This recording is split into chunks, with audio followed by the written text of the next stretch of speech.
നമസ്കാരം. മോർണിംഗ് വൈബ്സിലേക്ക് എല്ലാ പ്രേക്ഷകർക്കും സ്വാഗതം. ഞാൻ അശ്വതി. എല്ലാ പ്രേക്ഷകർക്കും ഒരു നല്ല ദിവസം ആശംസിക്കുകയാണ്. രഞ്ജിത്ത്, എന്താണ് അപ്പൊ ഇന്ന് നമ്മൾ സിദ്ദിഖിൽ തന്നെയാണല്ലേ ഏറ്റവും പ്രധാനപ്പെട്ട വാർത്തയും നമ്മൾ എല്ലാവരും ആകാംക്ഷയോടെ നോക്കുന്നതും അത് തന്നെയാണ്. സിദ്ദിഖ് എവിടെ എന്ന ചോദ്യമാണ്. കാരണം ഇന്നലെ മുതൽ കൊച്ചിയിലും ആലപ്പുഴയിലുമായി അന്വേഷണ സംഘത്തിന്റെ തിരച്ചിൽ നടക്കുന്നുണ്ട്. കൊച്ചിയിലെ 2 വീടുകളിലും സിദ്ദിഖില്ല. സിദ്ദിഖ് ഒളിവിൽ പോയിരിക്കുന്നു. വല്ലാത്തൊരു പ്രതിസന്ധിയിലാണ് സിനിമാ മേഖല ഒട്ടാകെ. അതും പ്രധാനപ്പെട്ട നടൻ, അമ്മയുടെ ജനറൽ സെക്രട്ടറി തന്നെ ഇത്തരത്തിൽ ഒളിവിൽ പോകേണ്ട പശ്ചാത്തലം ഒരുങ്ങുന്നു. സിദ്ദിഖിന്റെ കൂടെ ഒരുപാട് സിനിമകളിൽ ഒരുമിച്ച് അഭിനയിച്ച മുകേഷ് അറസ്റ്റിലാകുന്നു. മുൻകൂർ ജാമ്യം ഉള്ളതുകൊണ്ട് പുറത്തേക്ക് വരുന്നു. കൊല്ലം MLA കൂടിയാണ്. CPM തലത്തിൽ മുകേഷുമായി ബന്ധപ്പെട്ട് എന്ത് നടപടി ഉണ്ടാകുമെന്ന കാര്യവും കാത്തിരുന്ന് കാണണം. അങ്ങനെ വല്ലാത്ത പ്രതിസന്ധിയിലാണ് സിനിമാ മേഖല എന്നുള്ളതാണ്. ഇന്നലെയാണ് സിദ്ദിഖിന് മുൻകൂർ ജാമ്യം നിഷേധിച്ചത് ഹൈക്കോടതി. ഗുരുതരമായ പരാമർശങ്ങൾ കോടതിയുടെ ഭാഗത്തു നിന്നും ഉണ്ടായി. എന്തിന് അല്ലെങ്കിൽ ഇരയെ അവിശ്വസിക്കണം എന്നുള്ളതാണ്. കാരണം എല്ലാ തെളിവുകളും സിദ്ദിഖിനെതിരായിരുന്നു എന്നുള്ളതാണ് വിമർശനം. സർക്കാരിനെതിരെയും ഹേമ കമ്മിറ്റി റിപ്പോർട്ടിലെയും ഒക്കെ വിമർശനവും ഉന്നയിക്കുകയുണ്ടായി. പക്ഷേ ഇതുവരെ എന്തുകൊണ്ട് പോലീസിന് സിദ്ദിഖിലേക്ക് എത്താൻ കഴിഞ്ഞില്ല? കേരളത്തിൽ തന്നെയുള്ള സിദ്ദിഖിലേക്ക് കേരളത്തിൽ തന്നെ ഉണ്ടോ എന്നതൊക്കെയുള്ള നോട്ടീസ് നേരത്തെ തന്നെ പുറപ്പെടുവിച്ചു എന്നാണ് നമുക്ക് ലഭിക്കുന്ന വിവരം. കാരണം സിദ്ദിഖിന്റെ ഫോൺ അടക്കം ലൊക്കേഷൻ അടക്കം ദിവസങ്ങളായി നിരീക്ഷണത്തിലായിരുന്നു. ഷൂട്ടിംഗ് സെറ്റുകളിലൊക്കെ പോലീസിന്റെ മഫ്തി സാന്നിധ്യമുണ്ടായിരുന്നു എന്ന വിവരങ്ങളൊക്കെ ഇപ്പോൾ പുറത്തു വരുന്നുണ്ട്. കാരണം ജാമ്യം നിഷേധിച്ചാൽ അപ്പോൾ അറസ്റ്റ് ചെയ്യുക എന്ന് തന്നെയാണ് ക്രൈംബ്രാഞ്ച് മേധാവി നിർദ്ദേശം നൽകിയിരിക്കുന്നത്. വളരെ പ്രധാനപ്പെട്ട നിർണായകമായ ചില പ്രതിസന്ധികൾ കൂടി സിനിമാ മേഖല കടന്നു പോവുകയാണ്. സിദ്ദിഖ് ഇന്ന് അറസ്റ്റിലാകുമോ എന്നുള്ള ചോദ്യമാണ്. അതെ, എന്തായാലും സിദ്ദിഖിനെ ഇതുവരെ പിടികൂടാനായിട്ടില്ല. ഹോട്ടലുകളിൽ ഉൾപ്പെടെ ഇന്നലെ രാത്രിയും അന്വേഷണ സംഘം പരിശോധന നടത്തിയിരുന്നു. എറണാകുളത്തും ജില്ലയ്ക്ക് പുറത്തും SITയുടെ പരിശോധന തുടരുകയാണ്. അതേസമയം ജാമ്യം തേടി സിദ്ദിഖ് ഇന്ന് ഒരു പക്ഷേ സുപ്രീം കോടതിയെ സമീപിച്ചേക്കും. സുപ്രീം കോടതി സമീപിക്കാനായി സിദ്ദിഖിന്റെ ബന്ധുക്കൾ ചില അഭിഭാഷകരുമായി കൂടിക്കാഴ്ച നടത്തി എന്ന വാർത്തയും പുറത്തു വരുന്നുണ്ട്. ആജ്ഞ രവീന്ദ്രൻ വാർത്തയുടെ വിശദാംശങ്ങളുമായി ചേരുന്നു കൊച്ചിയിൽ നിന്നും. ആജ്ഞ, വെരി ഗുഡ് മോർണിംഗ്. ഇന്ന് കൊച്ചിയെ സംബന്ധിച്ചിടത്തോളം നിർണായകമായ ദിവസമാണ്. സിദ്ദിഖ് എവിടെയെന്നുള്ള തെരച്ചിലാണ് അന്വേഷണ സംഘമെങ്കിലും ഇതുവരെയും ഇന്നലെ വൈകുന്നേരമൊക്കെ സിദ്ദിഖിലേക്ക് എത്തി അദ്ദേഹത്തെ ട്രാക്ക് ചെയ്തു എന്നൊക്കെയുള്ള വാർത്തകളൊക്കെ പുറത്തു വന്നെങ്കിലും പിന്നീടൊന്നും ഉണ്ടായില്ല. ആലപ്പുഴയിലെ റിസോർട്ടിൽ സിദ്ദിഖ് അതെ ട്രാക്ക് ചെയ്തു എന്നുള്ള ഒരു രീതിയിലുള്ള അദ്ദേഹത്തിന്റെ ലൊക്കേഷൻ കിട്ടി എന്ന രീതിയിലൊക്കെ വാർത്തകൾ വന്നിരുന്നല്ലോ ആജ്ഞ. പിന്നെ എവിടെയാണ് ഈ പിടി വിട്ടുപോയത്? ഇപ്പോഴും ഇരുട്ടിൽ തപ്പുകയാണോ പോലീസ്?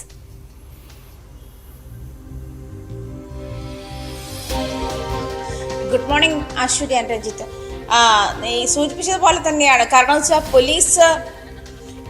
പോലീസ് ഏതൊക്കെ തരത്തിലാണ് അന്വേഷണം നടത്തുന്നുള്ള ഒരു ചോദ്യം കൂടി ഉന്നയിക്കുന്ന ഒരു സാഹചര്യം കൂടിയുണ്ട്. ഇത്തരം ഒരു സാഹചര്യത്തിൽ സിദ്ദിഖിനെ കസ്റ്റഡിയിൽ കിട്ടേണ്ടത് അനിവാര്യമാണ് എന്നായിരുന്നു ഹൈക്കോടതി പറഞ്ഞിരുന്നത്. ഇന്നലെ സിദ്ദിഖിന്റെ മുൻകൂർ ജാമ്യാപേക്ഷ തള്ളിക്കൊണ്ട് തന്നെ ആയിരുന്നു. സിദ്ദിഖിന്റെ വാദമുഖങ്ങളെ അങ്ങേയറ്റം രൂക്ഷമായിട്ടാണ് കോടതി വിമർശിച്ചത്. സ്ത്രീ സമൂഹത്തിൽ ബഹുമാന്യം അർഹിക്കുന്നവൾ തന്നെയാണ്. ലൈംഗിക അതിക്രമത്തിന് ഇരയായി എന്ന് കരുതി പരാതിക്കാരിയുടെ സ്വഭാവത്തെ ചോദ്യം ചെയ്യുന്ന സാഹചര്യങ്ങൾ ഉണ്ടാവരുത്. അവരുടെ വിശ്വാസ്യതയെ ചോദ്യം ചെയ്യുന്നത് അനാവശ്യമാണ് തുടങ്ങി ഇത്തരം അതിക്രമങ്ങൾക്കെതിരെ പരാതിയുമായി വന്നിട്ടുള്ള സ്ത്രീകളെ അധിക്ഷേപിക്കുന്ന തരത്തിലുള്ള നീക്കങ്ങൾ അല്ലെ ഇരയുടെ ഒരു വിശ്വാസം കണക്കിലെടുക്കാത്ത സാഹചര്യങ്ങളൊക്കെ ചോദ്യം ചെയ്തുകൊണ്ട് തന്നെയാണ് കോടതി മുന്നോട്ട് വന്നിട്ടുള്ള ഇരയെ ഭീഷണിപ്പെടുത്തുന്ന സാഹചര്യം ഇതൊക്കെ ചൂണ്ടിക്കാട്ടിയിട്ടുണ്ട്. എന്തായാലും ഭീഷണിപ്പെടുത്തലും ബലാത്സംഗവും ഉൾപ്പെടെ നിരവധി കേസുകൾ സിദ്ദിഖിനെതിരെ ചുമത്തിയിട്ടുമുണ്ട്. എന്തായാലും ഈ ഒരു സാഹചര്യത്തിൽ സിദ്ദിഖിനെ ചോദ്യം ചെയ്യേണ്ടത് അനിവാര്യമാണ്. സിദ്ദിഖിന് വൈദ്യപരിശോധന നടത്തേണ്ട സാഹചര്യമുണ്ട് എന്നൊക്കെ കോടതി പരാമർശിക്കുമ്പോൾ സിദ്ദിഖിനെതിരെ രൂക്ഷമായ നടപടികളുമായി മുന്നോട്ട് പോകാനാണ് നീക്കമെന്ന് തന്നെയാണ് വ്യക്തമാകുന്നത്. സിദ്ദിഖിന്റെ അശ്വതി സൂചിപ്പിച്ചതുപോലെ ദിവസങ്ങളായി ട്രാക്ക് ചെയ്തിരുന്ന ഒരാളാണ് സിദ്ദിഖ്. പോലീസ് ദിവസങ്ങളായി ട്രാക്ക് ചെയ്ത് എവിടെയുണ്ട് എന്ന് കൃത്യമായി അറിയാവുന്ന ഒരാളായിരുന്നു. വളരെ പെട്ടെന്ന് സുപ്രീം കോടതിയിലേക്ക് ഹർജിക്ക് പോകുന്നുവെന്നൊരു വാർത്ത പറയുന്നതല്ലാതെ അദ്ദേഹത്തിന്റെ അഭിഭാഷകരും അപ്പോൾ നമ്മളോട് പ്രതികരിച്ചത് ജഡ്ജ്മെന്റ് കിട്ടിയ ശേഷം അക്കാര്യത്തിൽ പ്രതികരിക്കാം, ജഡ്ജ്മെന്റിൽ എന്തൊക്കെയാണ് വാദമുഖങ്ങളെന്ന് അറിയില്ല, വാദമുഖങ്ങളല്ല എന്തൊക്കെയാണ് ജഡ്ജ്മെന്റിൽ ഉള്ളത്, സൂചനകൾ ഉള്ളത് എന്ന് അറിയില്ല. അതുകൊണ്ട് ജഡ്ജ്മെന്റ് കിട്ടിയ ശേഷം സുപ്രീം കോടതിയിലേക്ക് പോകുന്ന കാര്യം തീരുമാനിക്കാം എന്ന തരത്തിലായിരുന്നു അഭിഭാഷകനും പ്രതികരിച്ചത്. പക്ഷേ ഇതിനകത്ത് രഞ്ജിത്തും അശ്വതിയും ചൂണ്ടിക്കാട്ടിയതുപോലെ പ്രധാനപ്പെട്ട ഒരു കാര്യം പോലീസ് കുറേ ദിവസമായി ഇദ്ദേഹം പ്രതിയാണ്, ഇദ്ദേഹത്തിനെതിരെ FIR രജിസ്റ്റർ ചെയ്യുന്നുണ്ട്, സ്പെഷ്യൽ ഇൻവെസ്റ്റിഗേഷൻ ടീം ഇദ്ദേഹത്തിന് പിന്നാലെയുണ്ട്. പക്ഷേ എന്നിട്ട് പോലും സിദ്ദിഖിന്റെ ഫോൺ പാലാരിവട്ടത്ത് വെച്ച് സ്വിച്ച് ഓഫ് ആയി എന്നതല്ലാതെ മറ്റൊരു വിവരങ്ങളും സൈബർ പോലീസിൽ നിന്നോ അതല്ലെങ്കിൽ പോലീസിനോ വിവരം ലഭിക്കുന്നില്ല എന്നുള്ളത് അപലപനീയമാണ് എന്ന് തന്നെ വേണം പറയാൻ. കാരണം അതിനെ പൊതുജനവും സോഷ്യൽ മീഡിയയിലും ഒക്കെ ഈ ചോദ്യം ചെയ്യൽ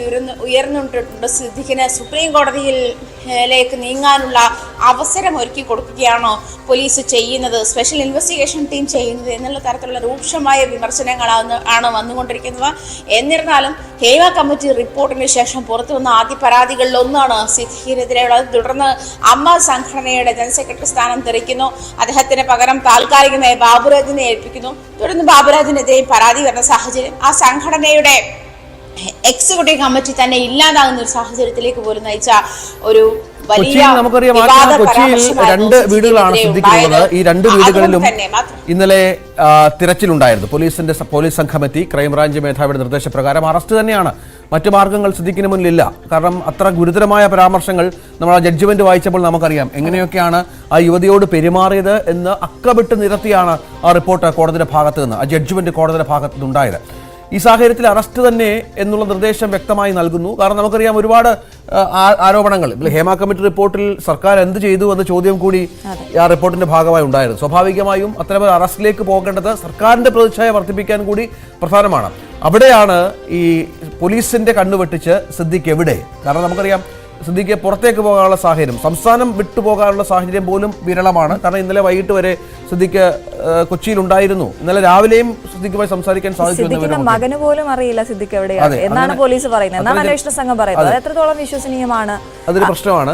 അപ്പോൾ മറ്റൊരു സാഹചര്യം പ്രധാനമാണ്. കാരണം സിദ്ദിഖിന് സുപ്രീം കോടതിയിലേക്ക് പോകാനുള്ള അവസരം പോലീസ് ഒരുക്കി കൊടുക്കുന്നു എന്നുള്ളത്. അങ്ങനെ ഒരുപാട് സംശയങ്ങൾ ബാക്കിയുണ്ട്. ആജ്ഞ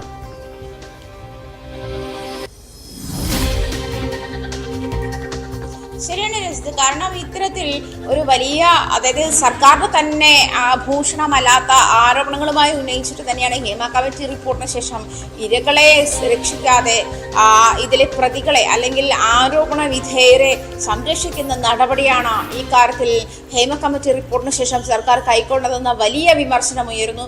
അതിനുശേഷമാണ് ഹൈക്കോടതി ആ കാര്യത്തിൽ ഇടപെടുന്നതും റിപ്പോർട്ടിന്റെ പൂർണ്ണരൂപം ഹൈക്കോടതിയിൽ സബ്മിറ്റ് ചെയ്യണമെന്നും സ്പെഷ്യൽ ഇൻവെസ്റ്റിഗേഷൻ ടീമിന് അതിന് പൂർണ്ണരൂപം നൽകണമെന്നും അത് പഠിച്ച ശേഷം എന്ത് നടപടി സ്വീകരിക്കുമെന്ന് പ്രത്യേക അന്വേഷണ സംഘം വ്യക്തമാക്കണമെന്നും കോടതി ആവശ്യപ്പെട്ടത്. അതേ തുടർന്നാണ് ഇത്രയുമെങ്കിലും നടപടികൾ ഈ കേസിൽ ഉണ്ടാക്കുന്നതും ഉടനടി നടപടികൾ ഉണ്ടാകുന്ന സാഹചര്യത്തിലേക്കും പ്രതികൾക്ക് പിന്നാലെ അന്വേഷണ സംഘം അല്പമെങ്കിലും ഒരു ആർജവത്തോടെ അതിന്റെ പിന്നാലെ പോകുന്ന, ഈ കേസുകളുടെ പിന്നാലെ പോകുന്ന ഒരു അവസ്ഥയുണ്ടായത്. ഇന്നലെ തന്നെ മുകേഷിനെ ചോദ്യം ചെയ്യുന്ന സാഹചര്യമുണ്ട്. പക്ഷെ അത് നടപടിക്രമങ്ങളുടെ ഭാഗം മാത്രമാണെങ്കിൽ പോലും സിദ്ദിഖിനെ അറസ്റ്റ് ചെയ്യാൻ മുകേഷിന്റെ അറസ്റ്റ് കാണിച്ച് കണ്ണിൽ പൊടിയിടുന്ന ഒരു സാഹചര്യത്തിലേക്കാണ് നീങ്ങിയത്. കാരണം മുൻകൂർ ജാമ്യം കൈവശമുള്ള ആളുടെ പ്രൊസീജിയർ പൂർത്തിയാക്കാൻ ഇത്രയധികം കോലാഹലങ്ങൾ ഉണ്ടാക്കുന്നു. അതിനുശേഷം മുകേഷിനെ അറസ്റ്റ് രേഖപ്പെടുത്തി 3 മണിക്കൂർ നീണ്ട ചോദ്യം ചെയ്തതിനു ശേഷം അറസ്റ്റ് രേഖപ്പെടുത്തി വൈദ്യപരിശോധനയ്ക്ക് ശേഷം വിട്ടയക്കുന്നു. നമുക്കും അറിയാം മുൻകൂർ ജാമ്യം കയ്യിലുള്ള ഒരാൾക്ക് ഈ പ്രൊസീജിയറിന് അപ്പുറം ഒന്നും സംഭവിക്കാനില്ല. ഈ സമയത്താണ്, അതായത് രാവിലെയാണ് സിദ്ദിഖിനെതിരെയുള്ള ജാമ്യ ഹർജി തള്ളുന്നത്, മുൻകൂർ ജാമ്യ ഹർജി തള്ളുന്നത്. അതേ തുടർന്ന് സിദ്ദിഖിന്റെ പിന്നാലെ എല്ലാവരും പോകുന്ന സമയത്താണ് മുകേഷിന്റെ കാര്യം കൂടി ഫോക്കസ് ഔട്ട് ആവുന്ന ഒരു സാഹചര്യത്തിലേക്ക് അത്തരം വിമർശനങ്ങൾ കൂടി പൊതു അഭിപ്രായത്തിൽ വരുന്നുണ്ട് എന്നുള്ള കാര്യവും വ്യക്തമാണ്. കാരണം ഈ സൂചിപ്പിച്ചതുപോലെ സിദ്ദിഖിനെയോ അതല്ലെങ്കിൽ മുകേഷിനെ സംരക്ഷിക്കാനുള്ള നടപടികൾ സിനിമാ മേഖലയിലെ തന്നെ രാഷ്ട്രീയ പിടിപാടുള്ള ഉയർന്ന ആളുകൾ ശ്രമിക്കുന്നു എന്നുള്ള ആരോപണമുണ്ട്. അത്തരം ആരോപണങ്ങളും സോഷ്യൽ മീഡിയയിലായാലും പൊതുജനങ്ങൾക്കിടയിലായാലും ഒരു വലിയ ചോദ്യം കൂടി ബാക്കിയില്ലേ? കാരണം പരാതിക്കാരി കൃത്യമായി പറയുന്നുണ്ട് സിദ്ദിഖ് സുപ്രീം കോടതിയിലേക്ക് നീങ്ങുകയാണെങ്കിൽ തടസ്സ ഹർജിയുമായി അവർ മുന്നോട്ട് പോകുമെന്ന് പറയുന്നു. അവരുടെ കയ്യിൽ സോളിഡ് ആയിട്ടുള്ള എവിഡൻസ് ഉണ്ട്. അന്വേഷണ സംഘത്തിനും അതിൻ്റെതായിട്ടുള്ള രീതിയിലുള്ള എവിഡൻസ് കിട്ടിയിട്ടുണ്ട് എന്നുള്ളതാണ്. അതായത് ഈ ബാസ്കറ്റ് ഹോട്ടലിലടക്കം വിശദമായ പരിശോധന നടത്തിയിരുന്നു. സിദ്ദിഖിന്റെ പരാതിയിൽ സിദ്ദിഖ് നടിക്കെതിരെ ഒരു പരാതി കൊടുത്തിരുന്നു. തന്നെ നേരത്തെ തന്നെ ഇത്തരത്തിലുള്ള ആരോപണത്തിൽ അപമാനപ്പെടാൻ ശ്രമിച്ചു. പക്ഷെ അതിൽ ഈ മസ്കറ്റ് ഹോട്ടലിൽ തെളിവുണ്ടായിരുന്നു എന്നുള്ളതാണ്. അത് സിദ്ദിഖ് ആ പരാതിയിൽ കാണിച്ചിരുന്നില്ല. കാരണം തിയേറ്ററിൽ വെച്ച് അവരെ കണ്ടു, സംസാരിച്ചു. പക്ഷെ മസ്കറ്റ് ഹോട്ടലിൽ ഇവരുമായി കണ്ട കാര്യം പരാതിയിൽ പറയാതിരുന്നത് സിദ്ദിഖിന് കുരുക്കായി. പക്ഷെ അത് കൃത്യമായി പോലീസ് കണ്ടെത്തുകയും ഈ മസ്കറ്റ് ഹോട്ടലിലെ ജീവനക്കാരടക്കം ചോദ്യം ചെയ്യുകയും മുറിയിലെത്തി തെളിവെടുക്കുകയും ചെയ്തപ്പോഴാണ് ഈ കുരുക്ക് മുറുകുന്നത്. എന്തായാലും പരാതിക്കാര് പിന്നോട്ടില്ല എന്നുള്ള കാര്യം കഴിഞ്ഞ നാളുകളിൽ നമ്മൾ കണ്ടതാണ്. ഇപ്പോഴും നമ്മൾ മനസ്സിലാക്കുന്നത് അവർ ശക്തമായി തന്നെ പോരാടുകയാണ് എന്നുള്ളതാണ്. അപ്പോൾ കുരുക്ക് മുറുകാൻ തന്നെയാണ്, അല്ലെങ്കിൽ ഇങ്ങനെ തന്നെ മുന്നോട്ട് പോകാനാണ്, ഒരുപാട് കാലം ഒളിവിലിരിക്കാൻ കഴിയില്ല എന്ന് വേണ്ട നമുക്ക് ഈ സമയത്ത് മനസ്സിലാക്കാം.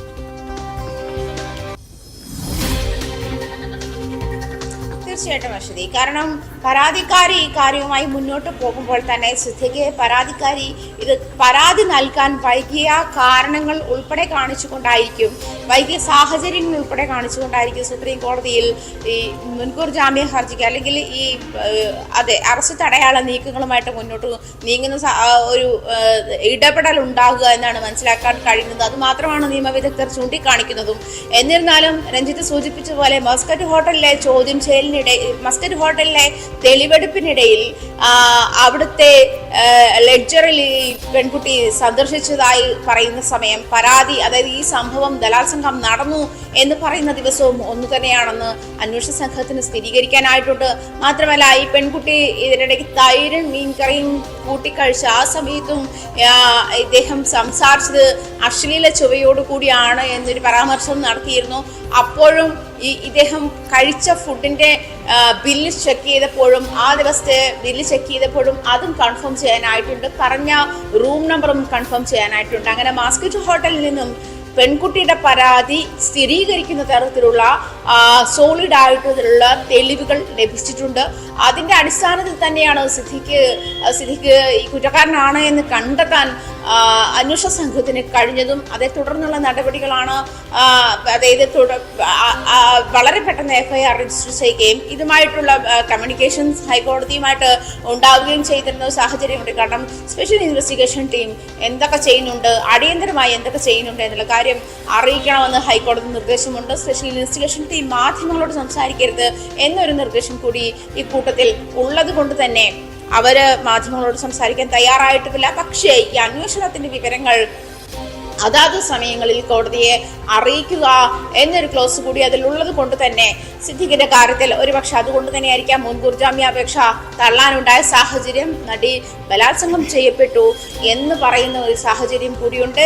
നടിയെ ഭീഷണിപ്പെടുത്തുന്ന ഒരവസ്ഥ അത് അംഗീകരിക്കാനാകില്ല. അവരുടെ ഒരു ധൈര്യത്തെ ചോർത്തിക്കളയുന്ന രീതിയിലേക്ക് അത്തരത്തിലുള്ള നീക്കങ്ങൾ അനുവദനീയമല്ല എന്നും കോടതി പറയുന്നുണ്ട്.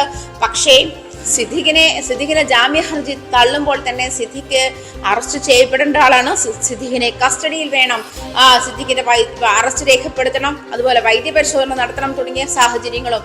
മാത്രമല്ല പ്രധാനമായും കോടതി നിരീക്ഷിച്ചത് ഇത്തരം ലൈംഗിക അതിക്രമങ്ങൾ നേരിടുന്ന ഇരകളെ അല്ലെങ്കിൽ സ്ത്രീകളെ ആ ഒരു സാഹചര്യം കൊണ്ട് അവരുടെ സ്വഭാവത്തെ വിലയിരുത്താനുള്ള ആ ഒരു അവസ്ഥയിലേക്ക് പോകരുത് എന്ന് കോടതി പറയുന്നുണ്ട്. അത് ഏത് തരത്തിൽ അവരുടെ ജീവിതശൈലി ഏതായിക്കോട്ടെ, അവരുടെ സദാചാര മര്യാദകൾ, സമൂഹം കൽപ്പിക്കുന്ന സദാചാര മര്യാദകൾ ലംഘിക്കുന്ന ആളുകളെന്ന് ദുഷ്പേരുള്ളവരായിക്കോട്ടെ, ഏത് തരത്തിലുള്ള ആളായാലും അവരുടെ അനുവാദമില്ലാതെ അവരുടെ നേരെ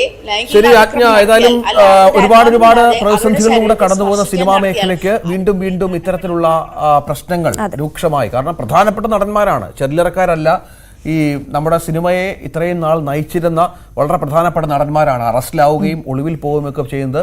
എന്തൊരു പ്രതിസന്ധിയാണ് അല്ലേ? തീർച്ചയായിട്ടും കുറെ ബിംബങ്ങളൊക്കെ വീണുടയുന്നു അല്ലെ. നമ്മളിങ്ങനെ വിചാരിച്ചു വെച്ചിരുന്ന കുറെ ആളുകളുടെയൊക്കെ എത്ര ഫാൻസ് ആണ് അവർക്ക് ഉണ്ടായിരുന്നത്. അപ്പോൾ ഈ ആരോപണങ്ങൾക്കപ്പുറം ഇത് ഇങ്ങനെ നടപടികളിലേക്ക് കടക്കുമ്പോൾ അത് വളരെയധികം അവരെ ബാധിക്കുക തന്നെ ചെയ്യും.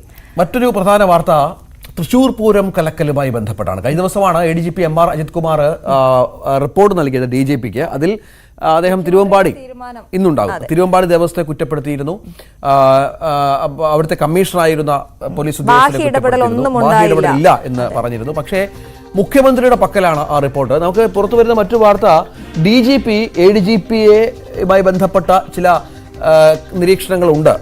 DGP മുഖ്യമന്ത്രിക്ക് റിപ്പോർട്ട് കൈമാറിയപ്പോൾ അതിൽ കൃത്യമായ ADGPയുടെ പങ്കും പറയുന്നുണ്ട് എന്നുള്ളതാണ്. കാരണം അതിന്റെ അടിസ്ഥാനത്തിൽ വിശദമായ അന്വേഷണം വേണമെന്ന ആവശ്യമാണ് ഇപ്പോൾ പൂരംകലക്കൽ രാഷ്ട്രീയ പാർട്ടികളുടെ അടക്കം ഇടപെടൽ അന്വേഷിക്കണമെന്ന് ആവശ്യപ്പെടുമ്പോൾ മുഖ്യമന്ത്രി അതിൽ എന്ത് തീരുമാനമെടുക്കുമെന്നുള്ളത് നിർണായകമാണ്. അത് ഇന്നലെ തന്നെ ഉണ്ടാകുമെന്ന് നമ്മൾ പ്രതീക്ഷിച്ചിരുന്നെങ്കിലും അതിലൊരു മറുപടി ഉണ്ടായില്ല, അല്ലെങ്കിൽ അതിൽ നടപടി ഉണ്ടായില്ല എന്ന് മനസ്സിലാക്കുന്നു.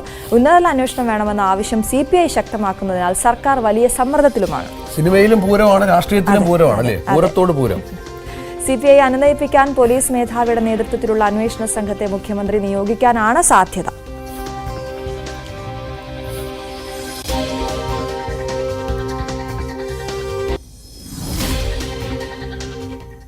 മറ്റു വാർത്ത, P. ശശിക്കെതിരെ PV അൻവർ നൽകിയ പരാതിയിൽ CPM നിലപാട് ഇന്നറിയാം എന്നുള്ളതാണ്. തിരുവനന്തപുരത്ത് ചേരുന്ന സംസ്ഥാന സെക്രട്ടേറിയറ്റ് അൻവറിന്റെ പരാതി പരിഗണിക്കും എന്നുള്ള വിവരവും പുറത്തു വരുന്നുണ്ട്. നേരത്തെ മുഖ്യമന്ത്രിക്ക് നൽകിയ പരാതിയുടെ പകർപ്പ് പാർട്ടി സംസ്ഥാന സെക്രട്ടറിക്ക് നൽകിയിരുന്നുവെങ്കിലും ശശിയുടെ പേര് അതിലില്ലായിരുന്നു. ഇതിന് പിന്നാലെയാണ് P. ശശിയുടെ പേര് ചേർത്ത് പുതിയ പരാതി നൽകിയിട്ടുള്ളത്.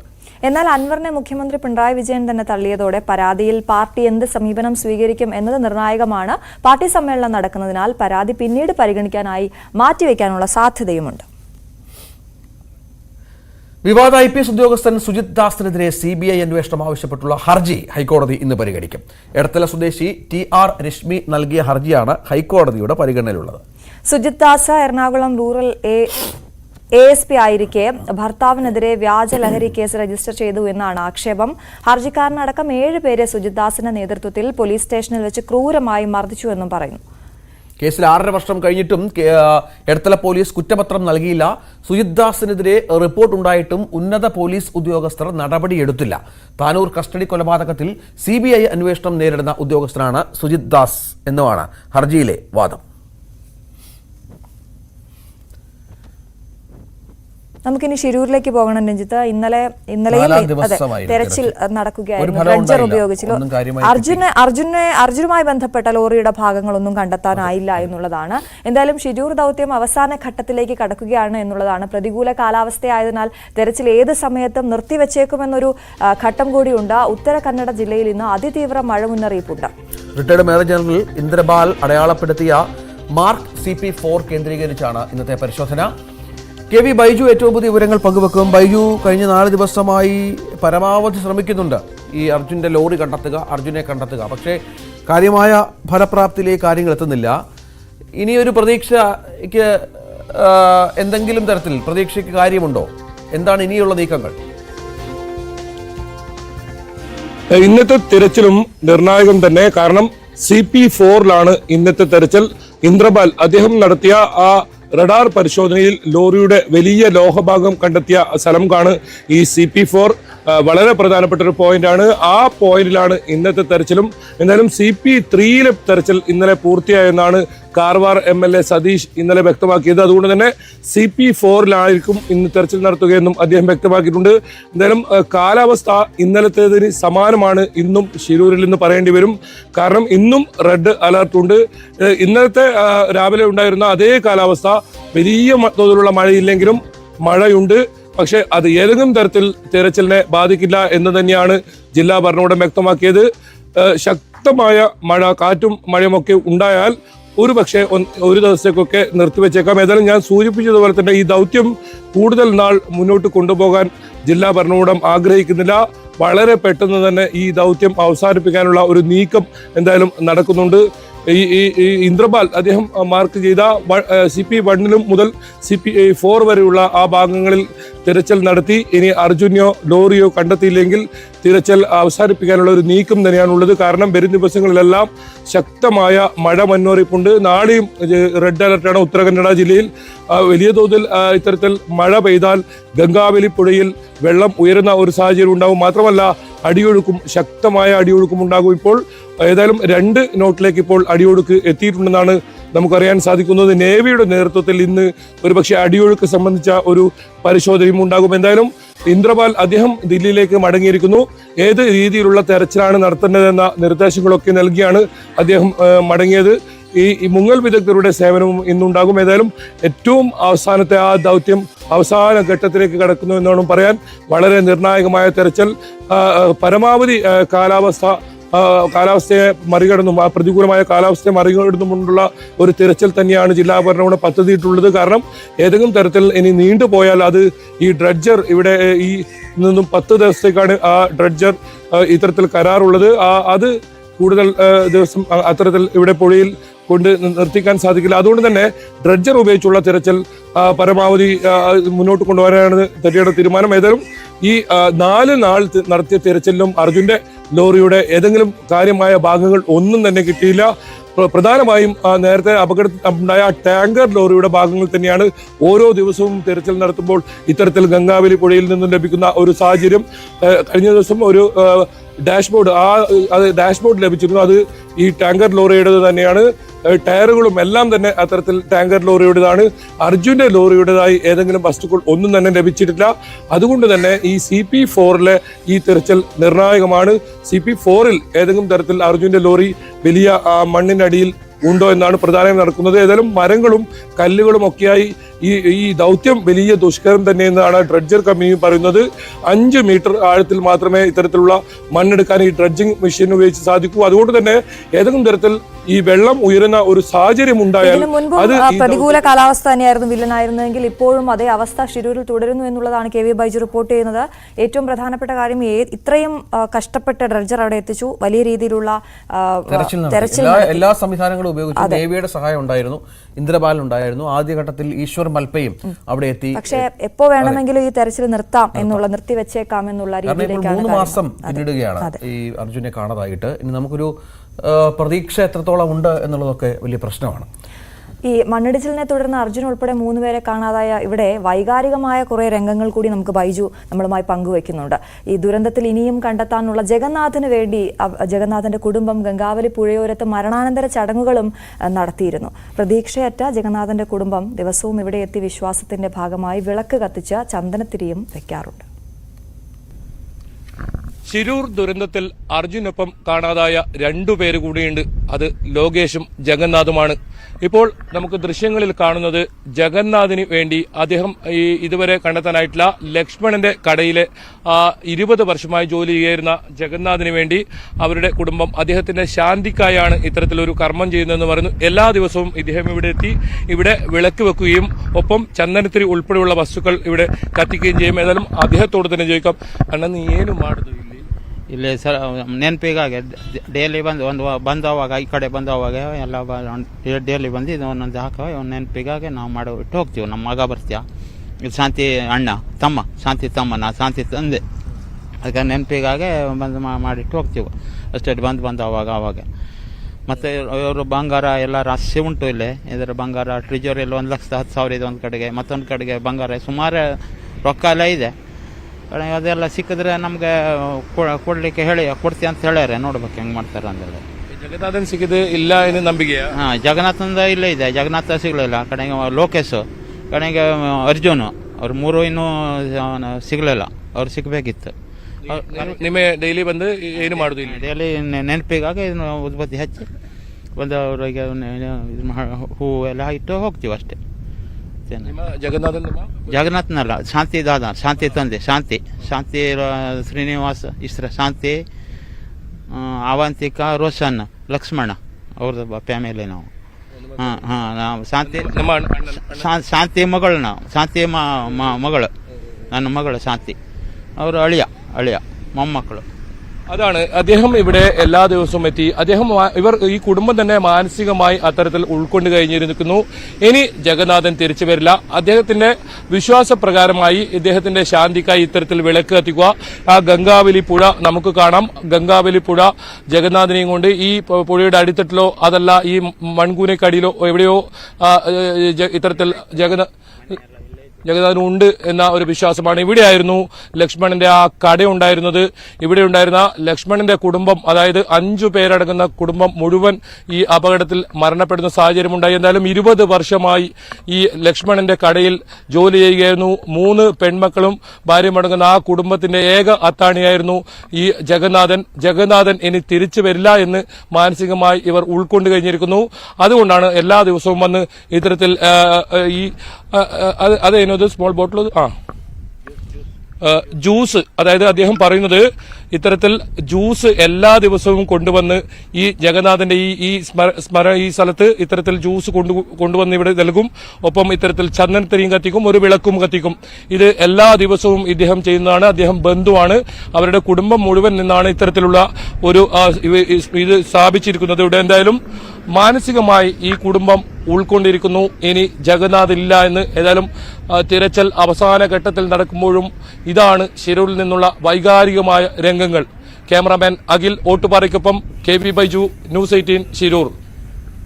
അങ്ങനെ ഒരുപാട് ദുഃഖകരമായ കാഴ്ചകളാണ്. അതായത് നമ്മളിപ്പോൾ ഒരാൾ എന്ത് സംഭവിച്ചു എന്നതാണ് പ്രധാന പ്രശ്നം. മരിച്ചു, അതറിഞ്ഞു, ഈ ചടങ്ങുകൾ നടത്തി. അപ്പോൾ അങ്ങനെ ഒരു മനപ്രയാസം തീർന്നു. പക്ഷേ ഇപ്പോൾ അർജുൻ എവിടെയാണ് അർജുൻ്റെ ബോഡി അങ്ങനെയാണെങ്കിൽ അതിൻ്റെ ഭാഗങ്ങൾ ലഭിക്കുക, അതൊക്കെ ഒരു ഇനിയും ഒരു ആശ്വാസകരമായി ആശ്വാസമുണ്ട്. അതാണ്. പക്ഷെ അത് നടക്കുന്നില്ല എന്നുള്ളത് ദുഃഖകരമാണ്. മറ്റൊരു വാർത്ത, വയനാട് ഉരുൾപൊട്ടൽ സംബന്ധിച്ച് പഠിക്കാൻ സർക്കാർ നിയോഗിച്ച സമിതി ഇന്ന് റിപ്പോർട്ട് കൈമാറും. ഡോക്ടർ ജോൺ മത്തായിയുടെ നേതൃത്വത്തിലുള്ള വിദഗ്ധ സംഘമാണ് റിപ്പോർട്ട് തയ്യാറാക്കിയത്. 6-അംഗ സംഘം 2 തവണയായി ദുരന്ത മേഖലയിലെത്തി പഠനം നടത്തിയിരുന്നു. പാറയും മണ്ണും മണലുമെല്ലാം 25 ലക്ഷം മീറ്റർ ക്യൂബ് വസ്തുക്കൾ ഉരുളിൽ ചൂരൽമലയിലേക്ക് ഒഴുകിയെത്തിയെന്നാണ് ഡോക്ടർ ജോൺ മത്തായുടെ നേതൃത്വത്തിലുള്ള വിദഗ്ധ സമിതിയുടെ കണ്ടെത്തൽ. നമുക്ക് ലബനനിലേക്ക് പോകുമ്പോൾ ലബനനിൽ ഇസ്രായേൽ ആക്രമണം കടുപ്പിക്കുകയാണ്. അതിനിടെ തലസ്ഥാന നഗരമായ ബെയ്റൂട്ടിൽ വ്യോമാക്രമണത്തിൽ ഹിസ്ബുള്ള കമാൻഡർ കൊല്ലപ്പെട്ടിരിക്കുന്നു. ഹിസ്ബുള്ളയുടെ റോക്കറ്റ് വിഭാഗം പ്രധാനിയായ ഇബ്രാഹിം ഖുറേസിയാണ് കൊല്ലപ്പെട്ടത്. ഖുറൈശി കൂടാതെ 6 പേർ കൂടി കൊല്ലപ്പെട്ടു എന്നാണ് വിവരം. തുടർച്ചയായ 2ാം ദിനവും ഈ ആഴ്ചയിലെ 3ാമത്തെ ആക്രമണവുമാണ് ഇസ്രായേൽ നടത്തിയത്. ഇതോടെ ലബനിൽ കൊല്ലപ്പെട്ടവരുടെ എണ്ണം 569 എന്ന വലിയ ഒരു കണക്കിലേക്ക് മാറുകയാണ്. ഏതാണ്ട് 1842ഓളം ആളുകൾക്ക് ഈ ആക്രമണത്തിൽ പരിക്കേറ്റുണ്ട്. 50 കുട്ടികളും 88 സ്ത്രീകളും ഈ ആക്രമണത്തിൽ മരിച്ചു എന്നാണ് പുറത്തുവരുന്ന വിവരം. അതായത് 300ഓളം കേന്ദ്രങ്ങളിൽ ഇന്നലെ ഇസ്രായേൽ ബോംബ് വർഷിച്ചു. ഹിസ്ബുള്ള ലക്ഷ്യമിട്ട് 2006 നടത്തിയ ഒരു ആക്രമണമുണ്ട്. യുദ്ധമൊക്കെ അന്ന് യുദ്ധ സാഹചര്യമായിരുന്നു അന്ന് പശ്ചിമേഷ്യയിൽ. അതിനുശേഷമുള്ള ഏറ്റവും ശക്തമായ ആക്രമണം തുടർച്ചയായി നടത്തുന്നു എന്നുള്ള ഒരു പ്രധാന കാര്യമാണ് നടക്കുന്നത്. ബെയ്റൂട്ട് ലക്ഷ്യമാക്കി കിഴക്കൻ മേഖലകളിൽ നിന്ന് ജനങ്ങൾ വൻതോതിൽ പലായനം ചെയ്യുന്നു എന്ന വിവരം പുറത്തു വരുന്നുണ്ട്. തങ്ങളുടെ പൗരന്മാരോട് ലെബനോൻ വിടാൻ അമേരിക്ക ആവശ്യപ്പെടുന്നു. അത്രത്തോളം സ്ഥിതിഗതികൾ രൂക്ഷമാണ്. ഇതിനിടെ മറ്റൊരു വാർത്ത പുറത്തു വരുന്നത് ഇറാന്റെ പ്രസിഡന്റ് മസൂദ് പെസഷ്കിയന്റെ പ്രതികരണമാണ്. അതായത് യുദ്ധപ്രഖ്യാപനം നടത്തിയ ഇസ്രായേലിനെതിരെ ഒറ്റയ്ക്ക് പോരാടാൻ ഹിസ്ബുള്ളയ്ക്ക് സാധിക്കില്ല എന്നുള്ള ഒരു പ്രഖ്യാപനത്തിൽ ഇറാന്റെ ഒരു പിന്തുണ ഹിസ്ബുള്ളയ്ക്ക് ലഭ്യമാക്കും എന്നാണ് അദ്ദേഹം പരോക്ഷമായി സൂചിപ്പിക്കുകയും ചെയ്യുന്നത്. ഈ എല്ലാ രാജ്യങ്ങളിൽ നിന്നും ശക്തമായ പിന്തുണ ലഭിക്കുന്ന ഒരു രാജ്യം കൂടിയാണ് ഇസ്രായേൽ. അതായത് യൂറോപ്യൻ രാജ്യങ്ങളിൽ നിന്നും അമേരിക്കയിൽ നിന്നും മറ്റും ആ ഇസ്രായേലിനെ പ്രതിരോധിക്കുകയും അവർ പിന്തുണയ്ക്കുകയും ചെയ്യുന്ന പശ്ചാത്തലമുണ്ട്. അതിനാൽ അവരെ തോൽപ്പിക്കുക പ്രയാസമാണ് എന്നാണ് ഇറാന്റെ ഒരു വിലയിരുത്തൽ. അതനുസരിച്ച് പക്ഷേ ഈ പറഞ്ഞതുപോലെ ഇറാന് ഹിസ്ബുള്ളയെ പിന്തുണയ്ക്കുമോ എന്ന കാര്യത്തിൽ നിന്നൊരു വ്യക്തത പ്രതികരിക്കാൻ അദ്ദേഹം തയ്യാറായിട്ടില്ല എന്നതുകൂടി ചേർത്ത് വായിക്കണം.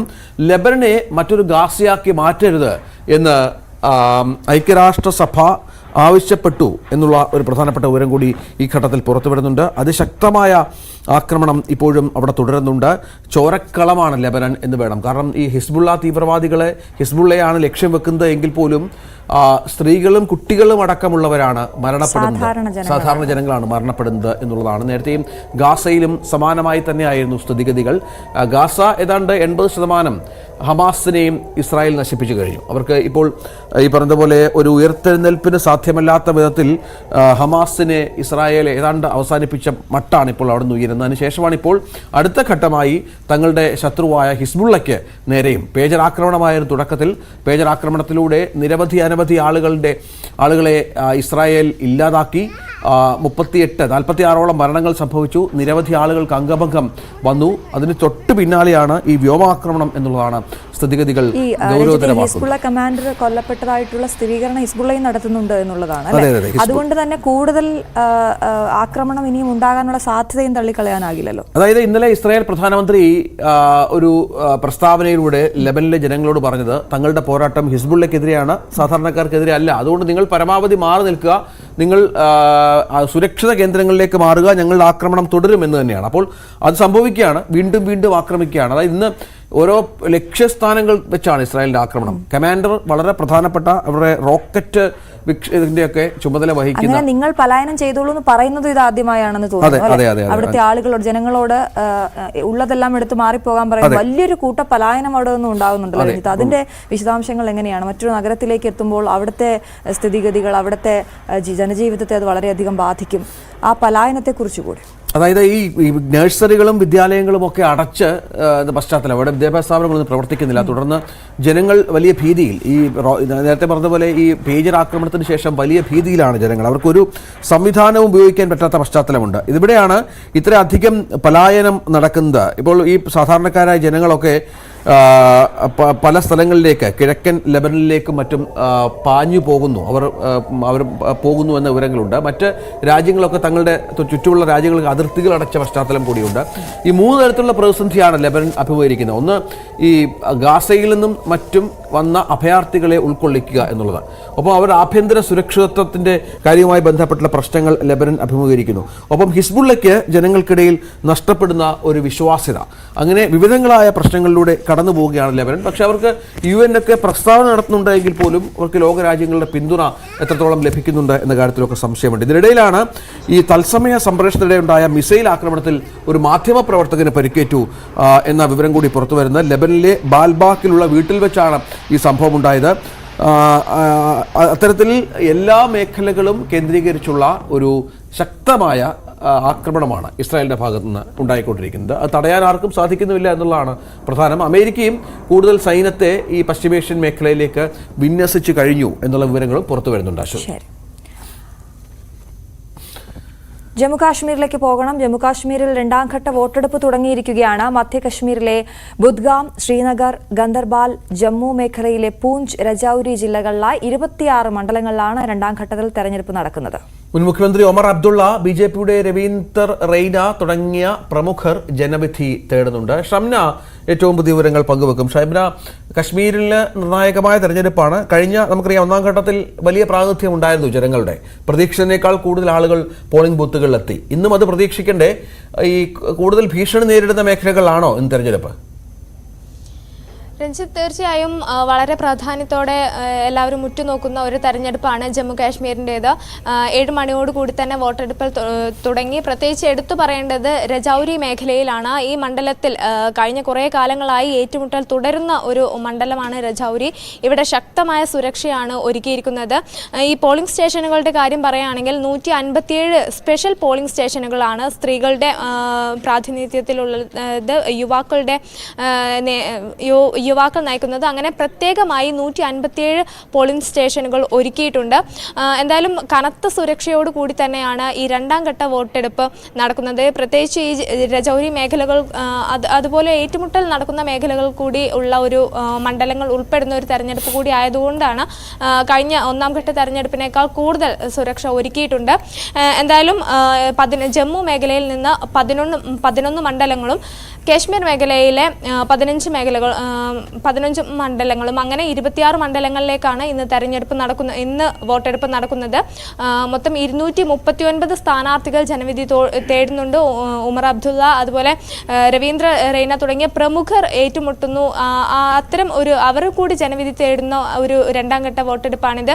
അതുകൊണ്ട് തന്നെയാണ് ഈ 1ാം ഘട്ടത്തിനേക്കാൾ കൂടുതൽ എല്ലാവരും കുറച്ചുകൂടി ഉറ്റുനോക്കുന്നത്. നമുക്കറിയാം 2014 ഇലക്ഷൻ നടന്ന 10 വർഷത്തിന് ശേഷമാണ് ജമ്മു കാശ്മീരിൽ വീണ്ടും ഒരു തെരഞ്ഞെടുപ്പ് നടക്കുന്നത്. പ്രത്യേക പദവി എടുത്തു കളഞ്ഞതിന് ശേഷം, ആർട്ടിക്കിൾ 370 എടുത്തു കളഞ്ഞതിന് ശേഷമുള്ള ആദ്യത്തെ തെരഞ്ഞെടുപ്പാണ്. അതൊക്കെ ഈ PDP BJP സഖ്യം അന്ന് തകർന്നതിന് ശേഷം ഒക്കെയുള്ള ഒരു തെരഞ്ഞെടുപ്പ് ആയതുകൊണ്ട് തന്നെ എല്ലാ പാർട്ടികൾക്കും അല്ലെങ്കിൽ എല്ലാ മുന്നണികൾക്കും സ്ഥാനാർത്ഥികൾക്കും ഒരുപോലെ നിർണായകമായ ഒരു തെരഞ്ഞെടുപ്പാണ്. അത്തരം കാര്യങ്ങളൊക്കെ എടുത്തു പറയേണ്ടിയിരിക്കുന്നു. പ്രത്യേകിച്ച് ഈ തെരഞ്ഞെടുപ്പ് നടക്കുന്ന ഓരോ മേഖലകളിലും പ്രത്യേകം സുരക്ഷ ഒരുക്കിയിട്ടുണ്ട്. മാത്രവുമല്ല, ഈ കഴിഞ്ഞ 1ാം ഘട്ട തെരഞ്ഞെടുപ്പിൽ 61.78% പോളിംഗ് രേഖപ്പെടുത്തിയത്. സാമാന്യം ഭേദപ്പെട്ട രീതിയിൽ ജനങ്ങൾ അവരുടെ സമ്മതിദാനം രേഖപ്പെടുത്തിയിരുന്നു. ആ ഒരു പോളിംഗ് നിലവാരം, അല്ലെങ്കിൽ അത്തരം ഭേദപ്പെട്ട ഒരു പോളിംഗ് തന്നെയാണ് ഈ 2ാം ഘട്ടത്തിലും എന്തായാലും പ്രതീക്ഷിക്കുന്നത്. ഇപ്പോൾ 7 മണിയോടുകൂടി തന്നെ പോളിംഗ് ആരംഭിച്ചിട്ടുണ്ട്. വൈകിട്ട് 6 മണി വരെയാണ് പോളിംഗ് ഉണ്ടാവുക. അപ്പോൾ അത്യാവശ്യം നല്ല ഭേദപ്പെട്ട പോളിംഗ് തന്നെയാണ് ഈ രണ്ടാം ഘട്ടത്തിലും പ്രതീക്ഷിക്കുന്നത്. ഒക്ടോബർ 1-നാണ് മൂന്നാം ഘട്ടവും അവസാന ഘട്ട തെരഞ്ഞെടുപ്പ് നടക്കുന്നത്. ഈ 90 മണ്ഡലങ്ങളുടെയും 3 ഘട്ടങ്ങളിലായി നടന്ന 90 മണ്ഡലങ്ങളുടെയും ജനവിധി വോട്ടെണ്ണൽ ഒക്ടോബർ 8-ന് നടക്കും. എന്തായാലും ഏറെ നിർണായകമായ ഒരു തെരഞ്ഞെടുപ്പ് തന്നെയാണ് ജമ്മു കാശ്മീരിൽ നടക്കുന്നത്. രഞ്ജിത്ത്, ജമ്മു കാശ്മീർ രണ്ടാം ഘട്ട പോളിംഗിലേക്ക് കടക്കുകയാണ്. അതിന്റെ വിശദാംശങ്ങളാണ് ഷംന നൽകിയത്. കർണാടക മുഖ്യമന്ത്രി സിദ്ധരാമയ്യ ഇന്ന് കേരളത്തിലെത്തുന്നുണ്ട്. നിലമ്പൂരിൽ ആര്യാടൻ അനുസ്മരണ സമിതി സംഘടിപ്പിക്കുന്ന പരിപാടിയിൽ അദ്ദേഹം പങ്കെടുക്കും. ഈ സിദ്ധരാമയ്യ കേരളത്തിലെത്തുക എന്ന് പറയുന്നതിന് പ്രത്യേക സാഹചര്യമുണ്ട്. സാധാരണ കർണാടക മുഖ്യമന്ത്രി കേരളത്തിലൊക്കെ എത്തുക എന്നുള്ളത് അസാധാരണമല്ല. പക്ഷേ ഇന്നലെ അദ്ദേഹത്തിനെതിരെ ഭൂമി കുംഭകോണ കേസിൽ അദ്ദേഹത്തെ വിചാരണ ചെയ്യാമെന്ന ഉത്തരവുണ്ടായിരുന്നു. ഒരു പക്ഷേ അതുമായി ബന്ധപ്പെട്ട് അദ്ദേഹത്തിന്റെ പ്രതികരണം ഉണ്ടാകുമോ എന്നുള്ളതാണ് നമ്മൾ ഉറ്റുനോക്കുന്നത്. ഒരുപക്ഷെ സംസാരിച്ചേക്കാം അദ്ദേഹം ആ വിഷയത്തിൽ. പക്ഷേ പാർട്ടിയുടെ പിന്തുണയൊക്കെ സിദ്ധരാമയ്യക്കുണ്ട് എന്നാണ് കർണാടകത്തിൽ നിന്ന് നമുക്ക് ലഭ്യമാകുന്ന വിവരങ്ങൾ. എന്തായാലും വൈകിട്ട് 3:30 കരിപ്പൂർ വിമാനത്താവളത്തിൽ എത്തുന്ന സിദ്ധരാമയ്യ റോഡ് മാർഗം നിലമ്പൂരിലേക്കായി എത്തും. രഞ്ജിത്ത് പറഞ്ഞതുപോലെ ആ ഭൂമി കുംഭകോണ കേസിലെ അദ്ദേഹത്തിനുണ്ടായ തിരിച്ചടി, അതിനുള്ള മറുപടി ഉണ്ടാകുമോ അല്ലെങ്കിൽ എന്തെങ്കിലും പ്രതികരണം ഉണ്ടാകുമോ എന്നാണ് നമ്മൾ ഉറ്റുനോക്കുന്നത്. CV അനുമോദ് വിവരങ്ങൾ പങ്കുവെക്കും. അനുമോദ്, സിദ്ധരാമയ്യക്ക് എന്തൊക്കെ പരിപാടികളാണ് മലപ്പുറത്തുള്ളത്? അദ്ദേഹത്തിന് വലിയ കനത്ത സെക്യൂരിറ്റി ആയിരിക്കും, മറ്റു സംവിധാനങ്ങളൊക്കെ ഒരുക്കും. അപ്പോൾ എന്തെങ്കിലും മാധ്യമപ്രവർത്തകരെ കാണുമെന്നോ മറ്റോ നിർദ്ദേശം, അത്തരത്തിലുള്ള ചില വിവരങ്ങൾ വന്നിട്ടുണ്ടോ?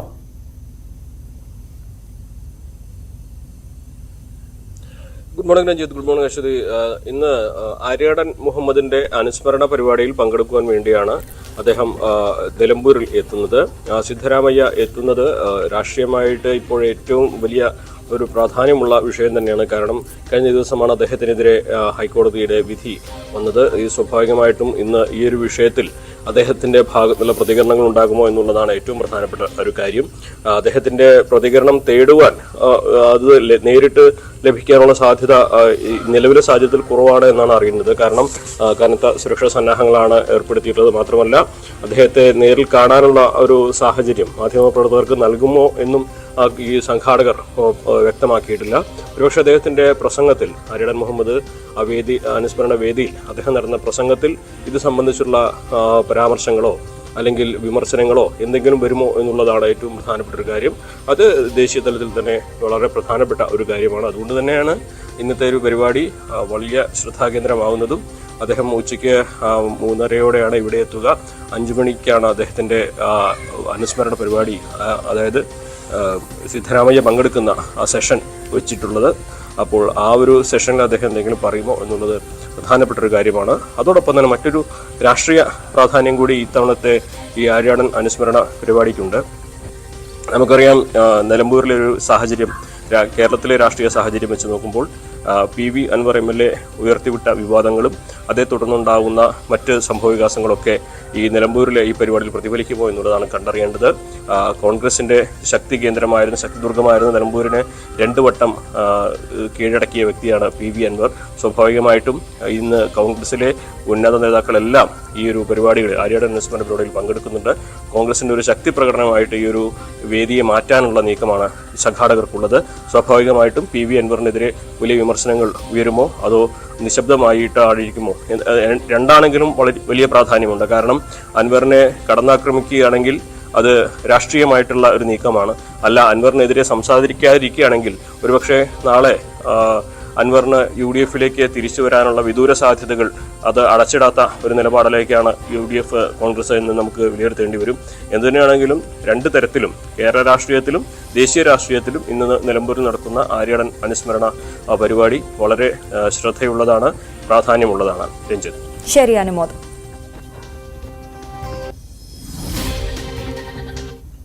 ഇനിയിപ്പോൾ നമുക്ക് കുറേ വാർത്തകൾ കൂടി പ്രേക്ഷകരിലേക്ക് എത്തിക്കാനുണ്ട്. അപ്പം ഫാസ്റ്റ് ന്യൂസ് ഒക്കെ വരേണ്ടതുണ്ട്. അപ്പം അതിനു മുമ്പ് ചെറിയൊരു ഇടവേള.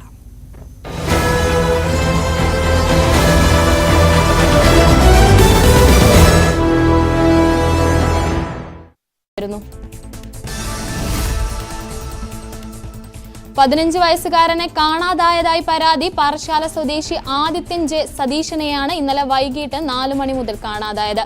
പാറശാല പോലീസ് അന്വേഷണം തുടങ്ങി. വിവരം ലഭിക്കുന്നവർ അച്ഛന്റെ മൊബൈൽ നമ്പറായ 7293751744 അറിയിക്കണം. UN-ലെ ഇന്ത്യയുടെ സ്ഥിരാംഗത്വത്തിന് അമേരിക്കയുടെ പിന്തുണ. ഇന്ത്യക്ക് സ്ഥിരാംഗത്വം നൽകുന്നതിനെ എതിർക്കില്ലെന്ന US വിദേശകാര്യ സെക്രട്ടറി ആന്റണി ബ്ലിങ്കൻ. UN സ്ഥാപിതമായ 40കളിലെ സാഹചര്യം മാറി. ഇന്ത്യക്ക് പുറമെ ജർമ്മനി, ജപ്പാൻ എന്നിവയ്ക്കും അംഗത്വം നൽകണം. UN സുരക്ഷാ സമിതി വിപുലീകരിക്കണമെന്നും US ഭാവിയിലേക്കുള്ള ഉച്ചകോടിയിൽ നിലപാടറിയിച്ചു.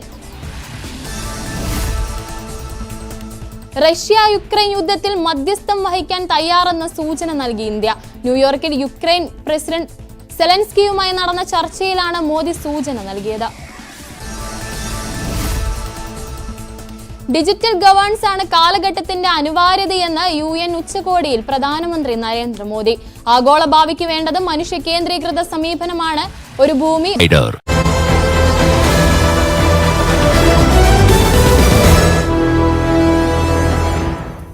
കഴിഞ്ഞ ദിവസം വനവകുപ്പിന്റെ ഒരു പരിപാടിയിൽ PV അൻവർ MLA വനമന്ത്രിയെ വേദിയിലിരുത്തി നടത്തിയ വലിയ വിമർശനം. പ്രസംഗത്തിലടക്കം താൻ സുധാകരൻ വനമന്ത്രിയായിട്ട് പോലും ഈ ഡിപ്പാർട്ട്മെന്റ് നന്നാക്കാനായില്ല, ശശീന്ദ്രൻ എന്ത് ചെയ്യാനാകുമെന്ന് ചോദിച്ചു. അദ്ദേഹത്തിന്റെ പ്രതികരണമൊക്കെ അമ്പരപ്പിക്കുന്നതായിരുന്നു. ഒപ്പം ഉദ്യോഗസ്ഥരെ രൂക്ഷമായ ഭാഷയിൽ അദ്ദേഹം വിമർശിക്കുകയും ചെയ്തു. Kerala forest protective staff association ഇപ്പോൾ അതിനെതിരെ രംഗത്ത് വന്നിരിക്കുകയാണ്. നിലമ്പൂരിലെ പരിപാടിയിൽ അൻവറിന്റെ കാർ വഴി തടസ്സപ്പെടുത്തിയെന്നാണ് വനപാലകരുടെ സംഘടന ആരോപിക്കുന്നത്. വനം കയ്യേറ്റം തടയുന്നതിനെ കുറ്റപ്പെടുത്തുന്നതും വെല്ലുവിളിക്കുന്നതും ശരിയായ നടപടിയല്ലെന്നും Kerala forest protective staff association പറയുന്നുണ്ട്. അദ്ദേഹത്തിന്റെ കാറ് വഴിയിലിട്ട് 2 തവണ അങ്ങോട്ടും ഇങ്ങോട്ടും മാറ്റിയിടിച്ചു എന്നൊക്കെയുള്ളതായിരുന്നു അൻവറിന്റെ ആരോപണം. അന്ന് ദേഷ്യപ്പെടുകയും ചെയ്തു, ഭയങ്കര രൂക്ഷമായിട്ടുള്ള ഭാഷയിൽ ദേഷ്യപ്പെടുകയും ചെയ്തു. അപ്പോൾ എന്തുകൊണ്ട് അൻവറിന് പിടിവിട്ടു പോയോ എന്നൊക്കെയുള്ള കമന്റുകളൊക്കെ സോഷ്യൽ മീഡിയയിൽ വന്നിരുന്നു. അത് മുഖ്യമന്ത്രിയുടെ വാർത്താ സമ്മേളനത്തിന് തൊട്ടടുത്ത ദിവസമായിരുന്നു ഈ പരിപാടി ഉണ്ടായിരുന്നത്. തീർച്ചയായും അത് ഇപ്പോൾ ആ സംഘടന തന്നെ MLA-ക്കെതിരെ രംഗത്ത് വരുന്ന പശ്ചാത്തലം ശ്രദ്ധേയമാണ്. വിനേഷ് കുമാറുണ്ട്. വിനേഷ്, ആ പരിപാടി നമ്മൾ അൻവറിന്റെ പ്രസംഗമടക്കം നമ്മൾ കണ്ടതാണ്. വലിയ രൂക്ഷമായി തന്നെയാണ് ഉദ്യോഗസ്ഥരെ വിമർശിച്ചത്. ആ ഡിപ്പാർട്ട്മെന്റ് നന്നാവില്ല എന്ന് തന്നെയായിരുന്നു അദ്ദേഹത്തിന്റെ പ്രതികരണം കൂടി. എന്താണ് ഇപ്പോൾ അസോസിയേഷൻ ഇക്കാര്യത്തിൽ പറയാനുള്ളത്? അതിരൂക്ഷമായ വിമർശനമാണ് PV അൻവർ MLA-ക്കെതിരെ കേരള ഫോറസ്റ്റ് പ്രൊട്ടക്റ്റീവ് അസോസിയേഷന്റേതായി പുറത്തു വന്നിരിക്കുന്ന കുറിപ്പിലുള്ളത്. അതായത് PV അൻവർ MLA ആ സ്ഥലത്തേക്ക്, അതായത് നിലമ്പൂരിൽ ഈ പരിപാടി നടക്കുന്ന സ്ഥലത്തേക്ക് വന്ന സമയത്ത് അദ്ദേഹത്തിന്റെ വാഹനം മാറ്റിയിടാൻ അവിടെ ഉണ്ടായിരുന്ന സെക്യൂരിറ്റി അല്ലെങ്കിൽ വനംവകുപ്പ് ഉദ്യോഗസ്ഥൻ ആവശ്യപ്പെട്ടിരുന്നു. അതായത് വാഹനം അവിടെ നിർത്തിയത് വഴി തടസ്സപ്പെടുത്തിക്കൊണ്ടായിരുന്നു. അതുകൊണ്ട് തന്നെ ഇവിടെ നിന്ന് മാറ്റിയിടണം എന്ന് പറഞ്ഞു. പാർക്കിങ്ങിന് ചുമതലപ്പെടുത്തിയ ഡെപ്യൂട്ടി റേഞ്ച് ഓഫീസറാണ് കാർ മാറ്റിയിടാൻ വേണ്ടി ആവശ്യപ്പെട്ടത്. 2 തവണ ആവശ്യപ്പെടുകയും ഡ്രൈവർ വഴങ്ങാതിരുന്നു. വേണ്ടി വന്ന കാർ സ്റ്റേജിൽ പിടിച്ചു കയറ്റും എന്ന് പറഞ്ഞുകൊണ്ട് ഈ വനംവകുപ്പ് ഉദ്യോഗസ്ഥനെ അൻവറിന്റെ ഡ്രൈവർ ഭീഷണിപ്പെടുത്തി എന്നാണ് ഇതിനകത്ത് പറയുന്നത്. ഒപ്പം തന്നെ പരിപാടി കഴിഞ്ഞിറങ്ങിയ MLA-യുടെ ഡ്രൈവർ പരാതി പറഞ്ഞതിനെ തുടർന്ന് നിജസ്ഥിതി പോലും മനസ്സിലാക്കാതെ MLA ഉദ്യോഗസ്ഥരെ തേടി അൻവർ MLA അടുത്തുള്ള വനംവകുപ്പിന്റെ തൊട്ടടുത്തുള്ള ഓഫീസിലെത്തുകയും റേഞ്ച് ഓഫീസർ അടക്കമുള്ള ഉദ്യോഗസ്ഥരെ ഭീഷണിപ്പെടുത്തുകയും ചെയ്തു എന്ന് തന്നെ ഇതിനകത്ത് പറയുന്നുണ്ട്. വേദിയിൽ MLA പറഞ്ഞ കാര്യത്തിലെല്ലാം തന്നെ വനം മന്ത്രി ഉൾപ്പെടെ അതൃപ്തി രേഖപ്പെടുത്തിയ കാര്യവും ഇതിനകത്ത് പറയുന്നുണ്ട്. എന്തായാലും നല്ല രീതിയിൽ വനസംരക്ഷണവുമായി മുന്നോട്ട് പോകുന്ന വനംവകുപ്പ് ഉദ്യോഗസ്ഥരെ ഇത്തരത്തിൽ വനം കയ്യേറ്റത്തിന്റെ പേരിലും മറ്റും വെല്ലുവിളിക്കുന്നതും കുറ്റപ്പെടുന്നതും ശരിയല്ല എന്നും ഈ പത്രക്കുറിപ്പിൽ പറയുന്നുണ്ട്. അതായത് അൻവറിന്റെ കാർ അവിടെ തടസ്സപ്പെടുത്തിക്കൊണ്ട് നിന്നതുകൊണ്ട് മാത്രമാണ് വഴി തടസ്സപ്പെടുത്തിയത് കൊണ്ട് മാത്രമാണ് അവിടെ നിന്ന് മാറ്റിയിടാൻ ആവശ്യപ്പെട്ടത് എന്ന് പറയുന്നുണ്ട്. എന്തായാലും ഇതിൽ ശക്തമായ അൻവറിനെതിരെ വളരെ ഗുരുതരമായ രീതിയിൽ തന്നെ അൻവറിനെതിരെ അല്ലെങ്കിൽ ശക്തമായ രീതിയിലുള്ള പ്രതിഷേധമാണ് ഈ കേരള ഫോറസ്റ്റ് പ്രൊട്ടക്റ്റീവ് സ്റ്റാഫ് അസോസിയേഷന്റെ മലപ്പുറം ജില്ലാ കമ്മിറ്റിയാണ് ഇത് സംബന്ധിച്ച് ഇന്നലെ റിലീസ് ഇറക്കിയിട്ടുള്ളത്. അൻവറിനെതിരെയാണ് ഫോറസ്റ്റ് പ്രൊട്ടക്റ്റീവ് സ്റ്റാഫ് അസോസിയേഷൻ പ്രതിനിധികൾ, വനപാലകരുടെ സംഘടന, അവർ രംഗത്ത് വന്നിരിക്കുന്നത്. കഴിഞ്ഞ ദിവസം ഇവരുടെ പരിപാടിയിൽ തന്നെയാണ് അൻവർ ഇവരെ വിമർശിച്ചുകൊണ്ട് രംഗത്ത് വന്നത് നമ്മൾ കണ്ടതാണ്. ഇതിൽ അൻവർ വിടാൻ മട്ടില്ല. അൻവർ ഇങ്ങനെ കേരള രാഷ്ട്രീയത്തിൽ ഇത്തരം ആരോപണങ്ങളുമായി നിറഞ്ഞു നിൽക്കും എന്നാണ് നമുക്ക് സമീപകാലത്തെ സംഭവവികാസങ്ങൾ തെളിയിക്കുന്നത്. ആരോടും ഒരു പേടിയില്ലാതെ ആരോടും ഏത് തരത്തിലും പ്രതികരിക്കുന്ന നിലയിലേക്ക് കൂടി അൻവർ മാറുകയാണ്. വിനേഷ് കുമാറാണ് വിവരങ്ങൾ പങ്കുവച്ചത്. മറ്റൊരു പ്രധാന വാർത്ത NCP ആണ്. അതെ, NCP സംസ്ഥാന അധ്യക്ഷൻ PC ചാക്കോയും കുട്ടനാട് MLA തോമസ് കെ തോമസും ഇന്ന് മുഖ്യമന്ത്രി പിണറായി വിജയനെ കാണുന്നുണ്ട്. AK ശശീന്ദ്രനെ മാറ്റി പകരം തോമസ് കെ തോമസിനെ മന്ത്രിയാക്കണമെന്ന ആവശ്യം ഉന്നയിക്കാനാണ് കൂടിക്കാഴ്ച. ഇരുവരും ശശീന്ദ്രന് ഒപ്പം മുഖ്യമന്ത്രിയെ കണ്ട് കാര്യങ്ങൾ ബോധ്യപ്പെടുത്തണമെന്നായിരുന്നു NCP ദേശീയ അധ്യക്ഷന്റെ ആവശ്യം. എന്നാൽ ഇവർക്കൊപ്പം മുഖ്യമന്ത്രിയെ കാണാൻ ശശീന്ദ്രൻ തയ്യാറായേക്കില്ല. മന്ത്രിസ്ഥാനം രാജിവെച്ചാൽ പാർട്ടിക്ക് പകരം മന്ത്രിയെ ഇടതുമുന്നണി അനുവദിക്കില്ലെന്നും അതിനാൽ രാജിവെക്കില്ലെന്നുമുള്ള നിലപാടിൽ ഉറച്ചു നിൽക്കുകയാണ് ശശീന്ദ്രൻ. ഇപ്പോൾ മുഖ്യമന്ത്രിയാണ് തീരുമാനിക്കേണ്ടത്. മുഖ്യമന്ത്രിയുടെ കോർട്ടിലാണ് പന്ത് എന്നുകൂടി നമ്മൾ ഇതിനോട് ചേർത്ത് വായിക്കണം. കാരണം NCPക്ക് മുന്നിൽ NCPയിൽ ഇപ്പോൾ വല്ലാത്ത പ്രതിസന്ധി ഉടലെടുത്തിരിക്കുന്നു. ഇന്നലെ NCPയുടെ മുതിർന്ന നേതാക്കൾ യോഗം ചേർന്ന് ശശീന്ദ്രന്റെ പിന്തുണ അർപ്പിച്ചു. അപ്പോൾ രണ്ട് വിഭാഗമായി കഴിഞ്ഞു NCP ഈ വിഷയത്തിൽ. മറ്റൊരു വാർത്ത, റോഡ് അറ്റകുറ്റപ്പണി ഇനിയും വൈകിച്ചാൽ വലിയ പ്രക്ഷോഭങ്ങൾക്ക് തുടക്കമാകുമെന്ന് മുന്നറിയിപ്പ് നൽകി മലപ്പുറം പെരിന്തൽമണ്ണ കട്ടുപാറയിൽ ജനകീയ റോഡ് ഉപരോധം നടന്നു. MLA നജീബ് കാന്തപുരവും പുലാമന്തോൾ പഞ്ചായത്ത് ഭരണസമിതി അംഗങ്ങളും വിവിധ രാഷ്ട്രീയ കക്ഷി നേതാക്കളും നൂറുകണക്കിന് ജനങ്ങളും ഉപരോധത്തിൽ പങ്കെടുത്തു. രാഷ്ട്രീയത്തിന് അതീതമായി നാടിന്റെ ആവശ്യത്തിന് എല്ലാവരും കൈകോർക്കുകയാണ് ഇവിടെ. 15 മിനിറ്റോളം റോഡ് പൂർണ്ണമായി ഉപരോധിച്ചതോടെ ഗതാഗതം തടസ്സപ്പെട്ടു. CB അനുമോദിന്റെ റിപ്പോർട്ട്. ഒരു റോഡിന് വേണ്ടി രാഷ്ട്രീയ ഭേദമന്യേ നാടൊന്നിക്കുന്ന കാഴ്ചയാണ് മലപ്പുറം പെരിന്തൽമണ്ണ കട്ടുപ്പാറയിൽ നമുക്ക് കാണാനാകുന്നത്. പെരിന്തൽമണ്ണ പുലാമന്തോൾ സംസ്ഥാന പാതയുടെ അറ്റകുറ്റപ്പണി വൈകുന്നതിൽ പ്രതിഷേധിച്ചാണ് ഈ ജനകീയ പ്രതിഷേധമുള്ളത്. പെരിന്തൽമണ്ണ MLA നജീബ് കാന്തപുരമാണ് ഈ ഒരു പ്രതിഷേധം റോഡ് ഉപരോധം ഉദ്ഘാടനം ചെയ്തത്. അദ്ദേഹത്തോടൊപ്പം തന്നെ പുലാമന്തോൾ പഞ്ചായത്ത് പ്രസിഡന്റ്, അതേപോലെ ഭരണസമിതി അംഗങ്ങൾ, വിവിധ കക്ഷി നേതാക്കൾ എല്ലാവരും ഒരേപോലെ ഈ ഒരു ആവശ്യത്തിന് അണിനിരക്കുന്ന കാഴ്ചയാണ് ഇവിടെ കാണുന്നത്. 4 വർഷമായി തുടങ്ങിയ റോഡ് പണി ഇതുവരെയും 0.5% പോലും പൂർത്തിയാകാത്ത സാഹചര്യത്തിൽ, റോഡിന്റെ അവസ്ഥ അതീവ മോശമായ സാഹചര്യത്തിൽ മറ്റൊരു വഴിയുമില്ലാത്തതിനാലാണ് ഇത്തരത്തിലേക്കൊരു സമരത്തിലേക്ക് ഈ ഒരു ജനകീയ സമിതിക്ക് ഇറങ്ങേണ്ടി വന്നത്.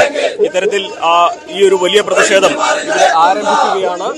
ഈ കരാറെടുത്ത കമ്പനി ഇതിനോടകം തന്നെ മാറ്റിയിട്ടുണ്ട്. പക്ഷേ അതുകൊണ്ടൊന്നും പ്രശ്നം തീരുന്നില്ല.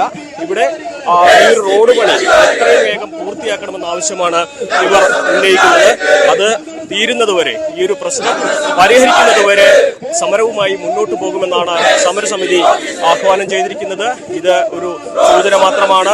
വരും ദിവസങ്ങളിൽ ഈ ഒരു പ്രശ്നത്തിൽ അനുകൂല ഇടപെടൽ ഉണ്ടായിട്ടില്ലെങ്കിൽ തിരുവനന്തപുരത്തെത്തി അവിടെയും സമരം വ്യാപിപ്പിക്കും എന്ന മുന്നറിയിപ്പാണ് സമരസമിതി നൽകിയിരിക്കുന്നത്. ഇത് ഒരു സാങ്കേതികമായിട്ടുള്ള ഒരു പ്രശ്നം മാത്രമല്ല, മറിച്ച് ജനങ്ങളുടെ അവർ നേരിടുന്ന ഏറ്റവും വലിയ ഒരു ബുദ്ധിമുട്ട് കൂടിയാണ്.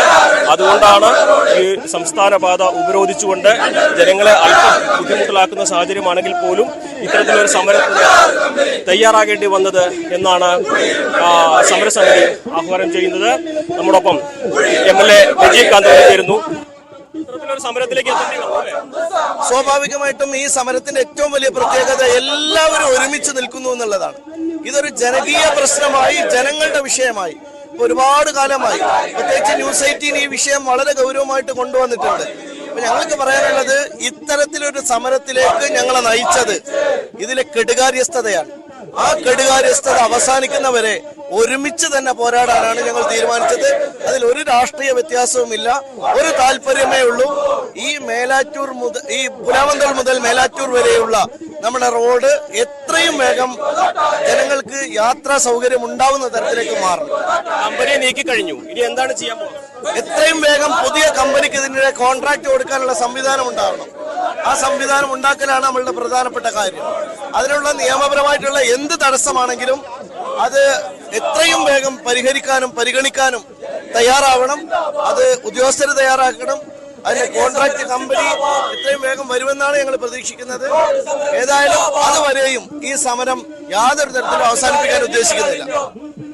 ഒരു ആംബുലൻസിന് വഴിയൊരുക്കുന്ന കാഴ്ച നമ്മോടൊപ്പം പുലാമന്തോൾ പഞ്ചായത്ത് പ്രസിഡന്റ് ശ്രീ സൗമ്യ ചേരുന്നുണ്ട്.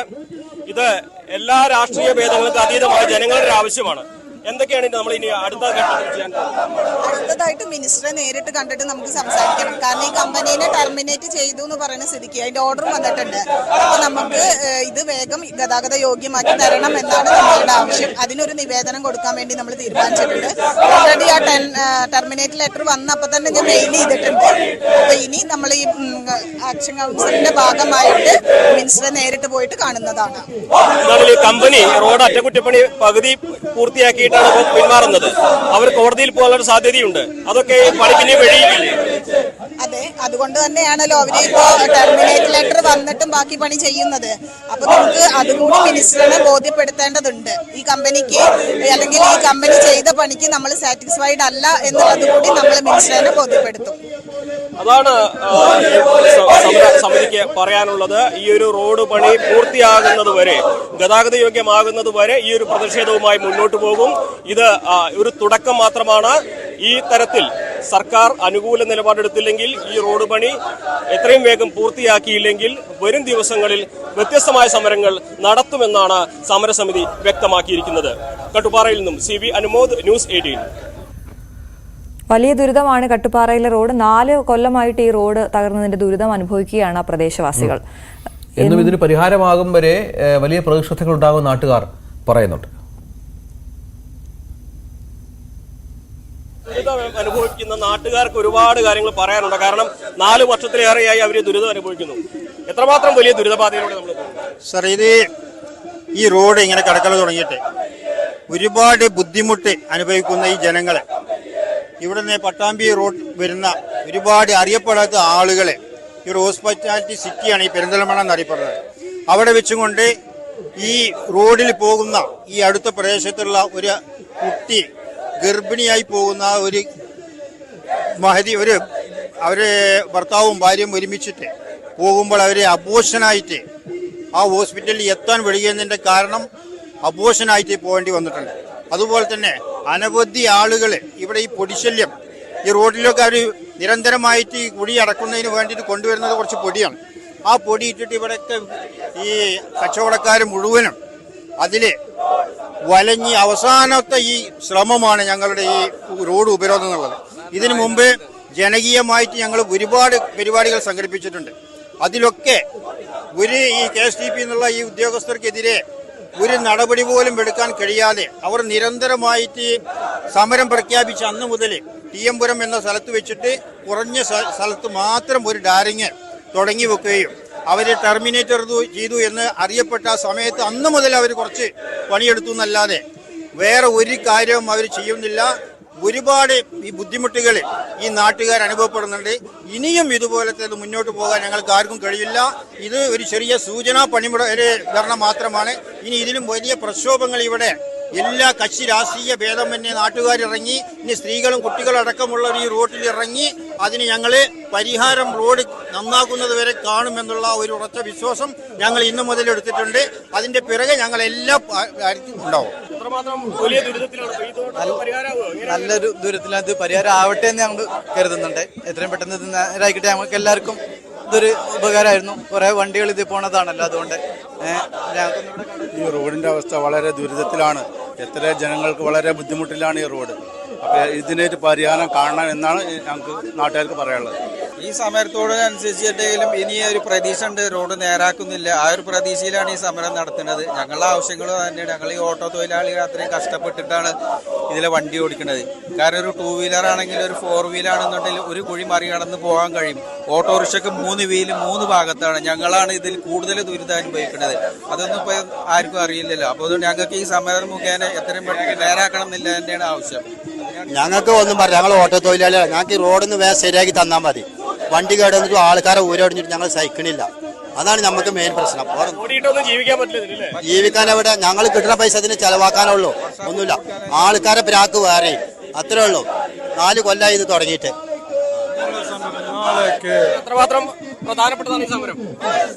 വളരെയധികം പ്രധാനപ്പെട്ട സമരമാവുന്നു. 4-5 മരണങ്ങൾ തന്നെ സംഭവിച്ചിട്ടുണ്ട് ഈ റോഡ് കുഴികളിൽ വീണും കൊണ്ട്. എത്രയോ മരണങ്ങൾ വരെ സംഭവിച്ചിട്ടുണ്ട്. വളരെ പ്രധാനപ്പെട്ടതാണ് ഈ സമരം.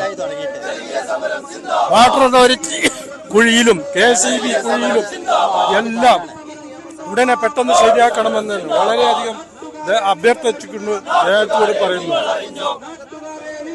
നമ്മള് നേരിടുന്ന പ്രതിസന്ധിയെ തുടർന്ന് എങ്ങനെ ഒരു സമരത്തിലേക്ക് എത്തേണ്ടി വന്നത്? ഞങ്ങൾ എല്ലാവിധ പിന്തുണയും ഞങ്ങൾ ഈ സമരത്തിന് നൽകുകയാണ്. ഏത് വിധേയൻ ഇവർ നമ്മളെ നേതൃത്വം നൽകുന്നു അത് രീതിയിൽ ഞങ്ങൾ മുന്നോട്ട് പോകാൻ തയ്യാറാണ്. എത്രയും പെട്ടെന്ന് ഈ റോഡ് നേരാക്കിയിട്ട് വാഹന ഗതാഗത യോഗ്യമാക്കണമെന്നാണ് പറയാനുള്ളത്. ഒരുപാട് കാലമായി ഇതിങ്ങനെ ബുദ്ധിമുട്ടും സഹിച്ചിട്ട് ആളുകൾ ജീവിക്കുള്ളൂ. അപ്പൊ അതുകൊണ്ട് എത്രയും പെട്ടെന്ന് ഇത് ഉദ്യോഗസ്ഥരുടെ ശ്രദ്ധയിൽ ഇത് പെടുത്തണം, അത് നേരെ ക്ലിയർ ആക്കണം എന്നാണ് പറയാനുള്ളത്. ഓക്കെ, സമരം തുടങ്ങി, ഇത് തുടക്കമാണ്. ഇനി റോഡ് എന്നാണ് നന്നാവുന്നത് അതുവരെ ആക്ഷൻ ഫോഴ്സിന്റെ നേതൃത്വത്തിൽ ജനങ്ങളുടെ സമരം ഈ റോഡിലുണ്ടാവുമെന്നാണ് ഈ സമയത്ത് ഈ സന്ദർഭത്തിൽ പറയാനുള്ളത്. ഈ സമരം, ഈ റോഡ് പണി കഴിയുന്നത് വരെ ഈ സമരം ഒരു റിലേ സമരമായി കൊണ്ടുവരാനാണ് ഞങ്ങൾ ആക്ഷൻ കൗൺസിലിന്റെ തീരുമാനം. ഈ റോഡ് ശരിയാകുന്നത് വരെ ഇനി ഈ കട്ടുപാറ പ്രദേശം അല്ലെങ്കിൽ ഈ 2 പഞ്ചായത്തുകൾ ഈ സമരത്തിന്റെ മുൻനിരയിൽ തന്നെ ഉണ്ടാകും എന്നാണ് പറയുന്നത്. നാട്ടുകാർക്ക് പറയാനുള്ളത് ഈ ഒരു റോഡ് നിർമ്മാണം, റോഡ് അറ്റകുറ്റപ്പണി അത് അടിയന്തര ആവശ്യമാണ്. അതുകൊണ്ട് തന്നെ അത് തീരുന്നത് വരെ സമര പരിപാടികളുമായി മുന്നോട്ട് പോകുമെന്ന് നാട്ടുകാരും ജനപ്രതിനിധികളെല്ലാം ഒരുപോലെ ഉറപ്പ് പറയുകയാണ്. എന്നാണെങ്കിലും വരും ദിവസങ്ങളിലും വലിയ പ്രതിഷേധങ്ങൾ ഈ നാട്ടിലുണ്ടാകുമെന്ന തെളിവാണ്, അല്ലെങ്കിൽ അതിന്റെ സൂചനയാണ് ഇന്നത്തെ ഈ ഉപരോധ സമരം. കട്ടുപാറയിൽ നിന്നും CV അനുമോദ്, ന്യൂസ് 18. ഇപ്പൊ കട്ടുപാറയിൽ ഇങ്ങനെ സമരം തുടരുകയാണ്. അവിടെ 4 വർഷമായുള്ള ദുരിതം അത് തീരുമെന്ന് നമുക്ക് പ്രതീക്ഷിക്കാം. എനിക്കൊപ്പം നേരത്തെ രഞ്ജിത്തായിരുന്നു, പെട്ടെന്ന് ഹരിയായിരുന്നു. പ്രേക്ഷകർ ഇങ്ങനെ നോക്കുകയാണ്. അപ്പൊ പ്രേക്ഷകർക്ക് ഇപ്പൊ അറിയാം ഹരി വരുമ്പോ സിനിമ വാർത്തകളുമായിട്ടാണ് വരുന്നത്. അപ്പൊ ഹരി, സിനിമാ വിശേഷങ്ങൾ എങ്ങനെയാണ്, എന്തൊക്കെയാണ് പുതിയ വാർത്തകൾ? പുതിയ ഇപ്പോൾ 27-ാം തീയതി ചില സിനിമകൾ റിലീസാകുന്നുണ്ട്. അപ്പോൾ അതിൻ്റെതായ ചെറിയ ചെറിയ സിനിമകളുടെ അപ്ഡേറ്റ്സുകളൊക്കെ ഉണ്ട്. അതിൽ ആദ്യത്തെ ഏറ്റവും പ്രധാനപ്പെട്ടത് പ്രഭുദേവ നായകനായി എത്തുന്ന SJ സിനു എന്നുള്ള മലയാളി ഡയറക്ടർ ആദ്യമായി തമിഴ് സിനിമ ചെയ്യുകയാണ്. ആ സിനിമയായ പേട്ട റാപ്പ്. സണ്ണി ലിയോണിയും വേദികയൊക്കെയാണ് ചിത്രത്തിൽ മറ്റ് വേഷങ്ങളിൽ എത്തുന്നത്. ആ ചിത്രത്തിലെ ഗാനം കഴിഞ്ഞ ദിവസം റിലീസായിരുന്നു എന്നുള്ളതാണ് പ്രധാനപ്പെട്ടൊരു വാർത്ത. അതിൽ ഏറ്റവും പ്രധാനപ്പെട്ടത് മലയാളത്തിലെ ഒരു സംവിധായകൻ, അദ്ദേഹം 2 സിനിമകളാണ് മലയാളത്തിൽ സംവിധാനം ചെയ്തിട്ടുള്ളത്. അദ്ദേഹം തമിഴിലേക്ക് പോകുന്നു, തമിഴ് പ്രഭുദേവയെ നായകനാക്കിക്കൊണ്ടൊരു ചിത്രം ചെയ്യുന്നു എന്നുള്ളതാണ്. ആ സിനിമയിൽ ഒരു ഗാനം കഴിഞ്ഞ ദിവസം റിലീസായി എന്നുള്ളതാണ് ഏറ്റവും പ്രധാനപ്പെട്ട വാർത്ത. അതോടൊപ്പം തന്നെ ഇന്ന് മമ്മൂട്ടിയുടെ ചിത്രം ആരംഭിക്കുകയാണ്, ഷൂട്ടിംഗ് ആരംഭിക്കുകയാണ് എന്നുള്ളത്. മമ്മൂട്ടി കമ്പനിയുടെ പ്രൊഡക്ഷൻ നമ്പർ 7 ആ സിനിമയാണ്, ടൈറ്റിൽ ഇട്ടിട്ടില്ല. നവാഗതനായ ജിതിൻ K. ജോസാണ് സംവിധായകൻ. മമ്മൂട്ടി ഇതിൽ വില്ലൻ വേഷത്തിലാണോ എത്തുന്നതെന്നുള്ള സംശയങ്ങളൊക്കെ നിലനിൽക്കുകയാണ്. പക്ഷേ അദ്ദേഹത്തിൻ്റെ ക്യാരക്ടർ എന്താണെന്ന് സംബന്ധിച്ചൊരു ധാരണയൊന്നുമില്ല. പക്ഷേ ഇന്ന് ആ സിനിമയുടെ ഷൂട്ടിംഗ് ആരംഭിക്കുകയാണ് എന്നുള്ളതാണ് മറ്റൊരു പ്രധാനപ്പെട്ട വാർത്തയായിട്ട് മാറുന്നത് എന്നുള്ളത് തന്നെയാണ്. സിനിമ മേഖലയിൽ സംബന്ധിച്ചിടത്തോളം ചില പ്രധാനപ്പെട്ട വാർത്തകളിൽ ഒന്ന്, അതോടൊപ്പം തന്നെ തുമ്പാട് എന്ന ചിത്രത്തിൻ്റെ സംവിധായകൻ അതിൻ്റെ 2ാം ഭാഗം സംവിധാനം ചെയ്യുന്നില്ല എന്നുള്ളതും അദ്ദേഹം അറിയിച്ചു കഴിഞ്ഞിട്ടുണ്ട്. പക്ഷേ എല്ലാ അണിയറ പ്രവർത്തകർക്കും ആശംസകൾ നൽകിയിരിക്കുകയാണ്. ചിത്രത്തിൻ്റെ റിലീസൊക്കെ തന്നെ നടന്നിരുന്നു. അതിൻ്റെ റിലീസ് സംബന്ധിച്ച് ഏകദേശം 9 ദിവസത്തിനുള്ളിൽ 18 കോടിയൊക്കെയാണ് ആ ചിത്രം നേടിയിരിക്കുന്നത്. ആ സിനിമയുടെ 2ാം ഭാഗം സംവിധാനം ചെയ്യാൻ താനില്ല എന്ന് സംവിധായകനും അറിയിച്ചിട്ടുള്ളത്. സിനിമാ മേഖലയിലെ ഏറ്റവും പ്രധാനപ്പെട്ട വാർത്തകൾ ഇതൊക്കെയാണ്. ശ്രുതി, ഇത് തന്നെയായിരിക്കാം. പ്രത്യേകിച്ച് തുമ്പാടിൻ്റെ സെക്കൻഡ് പാർട്ട് വരുമ്പോൾ ഡയറക്ടറല്ല, നമ്മൾ നേരത്തെ സൂചിപ്പിച്ചതുപോലെ പ്രഭുദേവ ചിത്രത്തിലെ ഗാനം റിലീസായി. അതോടൊപ്പം തന്നെ ഗുമസ്തൻ എന്ന ചിത്രത്തിൻ്റെ ട്രെയിലറും കൂടി കഴിഞ്ഞ ദിവസം പുറത്തിറങ്ങിയിരുന്നു. അതിൽ ബിബിൻ ജോർജും ദിലീഷ് പോത്തനുമാണ് പ്രധാന വേഷങ്ങളിലെത്തുന്നത്. ഒരു ത്രില്ലർ സ്വഭാവമുള്ള ഒരു സിനിമയാണെന്നാണ് ട്രെയിലറിൽ നിന്നും മനസ്സിലാവുന്നത്. അതോടൊപ്പം തന്നെയാണ് കഥ ഇന്ന് വരെ എന്ന സിനിമ കഴിഞ്ഞ വെള്ളിയാഴ്ച റിലീസായിരുന്നു. ആ ചിത്രത്തിലെ ഒരു ഗാനത്തിൻ്റെ വീഡിയോ സോങ്ങും കൂടി റിലീസായിരുന്നു. ബിജു മേനോനും മേതൽ ദേവികയാണ് പ്രധാന വേഷത്തിലെത്തുന്നത്. അതിൻ്റെ സംവിധായകനായ വിഷ്ണു മോഹൻ ആണ്. അദ്ദേഹം കുറച്ച് ദിവസങ്ങൾക്ക് മുമ്പ് നമ്മോടൊപ്പം അതിഥിയായി ചേർന്നിരുന്നതാണ്. ആ സിനിമയ്ക്ക് മികച്ച അഭിപ്രായങ്ങൾ കിട്ടിക്കൊണ്ടിരിക്കുകയാണ്. പ്രധാനമായും സിനിമാ മേഖലയിലെ വാർത്തകൾ ഇതൊക്കെയാണ്. ചിത്രം ഇന്ന് ആരംഭിക്കുന്നുള്ളത് പ്രേക്ഷകരെ സംബന്ധിച്ചിടത്തോളം വലിയ എക്സ്ക്ലൂസീവ് അപ്ഡേറ്റ് ആണ്. എക്സ്ക്ലൂസീവ് അപ്ഡേറ്റ് ആണ്. ഹരി, അപ്പോൾ എക്സ്ക്ലൂസീവ് ആയിട്ട് സ്പോർട്സിൽ എന്തെങ്കിലും സ്പോർട്സിൽ ഒരു പ്രധാനപ്പെട്ട ഒരു സീരിയസ് വിഷയം എന്ന് പറഞ്ഞാൽ ശ്രീജേഷിനോടുള്ള അവഗണന, സർക്കാർ കാണിക്കുന്ന ഒരു അവഗണനയെ സംബന്ധിച്ചുള്ള ഒരു കാര്യമാണ്. പ്രത്യേകിച്ച് നമുക്കറിയാം ഒളിമ്പിക്സിൽ ബ്രോൺസ് മെഡൽ, വെങ്കല മെഡൽ നേടിക്കൊണ്ടാണ് ഇന്ത്യൻ ഹോക്കി ടീം എത്തിയത്. അതിനുശേഷം അനുമോദന ചടങ്ങ് നടക്കുമെന്ന് പറഞ്ഞു, അത് നീട്ടിക്കൊണ്ടു പോവുകയാണ്.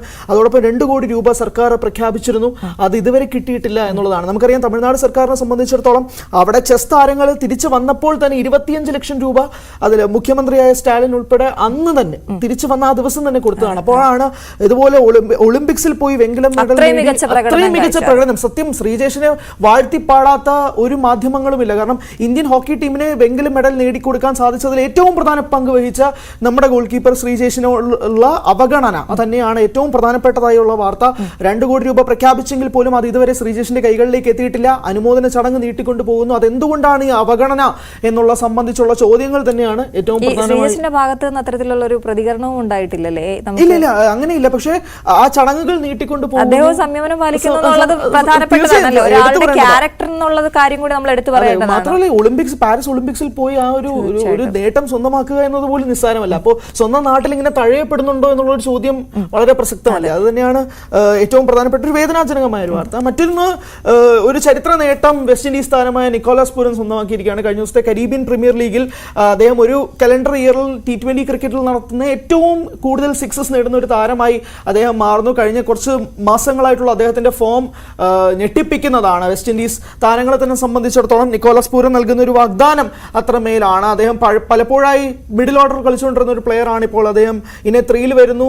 വെടിക്കെട്ട് ബാറ്റിംഗ് ആണ് നടത്തുന്നത്. ക്രിസ് ഗെയിലിന് ഒരു പകരക്കാരനൊക്കെ ആയിട്ട് നിക്കോളാസ് പൂരൻ മാറുന്നതായിട്ടുള്ള കാഴ്ച വരുന്നുണ്ട്. അതോടൊപ്പം തന്നെ ഫുട്ബോൾ മേഖലയെ സംബന്ധിച്ചിടത്തോളം ലയണൽ മെസ്സിയുടെ ഒരു വാർത്തയാണ് വരുന്നത്. Lionel Messi Inter Miami club വിടുന്നു എന്നത് സംബന്ധിച്ചാണ്. പ്രത്യേകിച്ച് ഈ വർഷം അവസാനത്തോടുകൂടി തന്നെ അദ്ദേഹത്തിന്റെ കരാറ് പൂർത്തിയാവുകയാണ്. അതിനുശേഷം അത് പുതുക്കുന്നില്ല.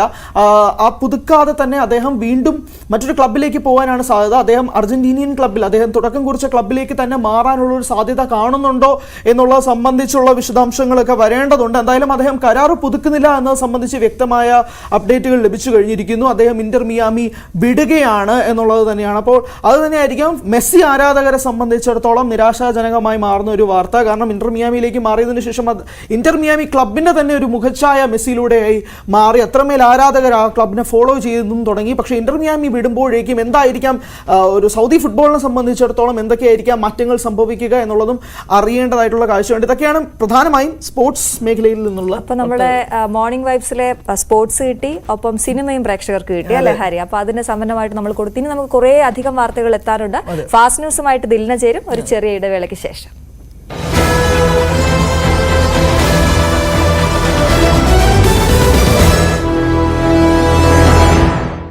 ഭാവി അതിന് ഭാരതം പ്രതിജ്ഞാബദ്ധമാണ്. ലോകത്തിന്റെ അഭിലാഷങ്ങൾ നിറവേറ്റപ്പെടുന്ന പ്രവർത്തനങ്ങൾക്ക് ഊന്നൽ നൽകണമെന്നും Narendra Modi. Fast news പൂർത്തിയാവുന്നു.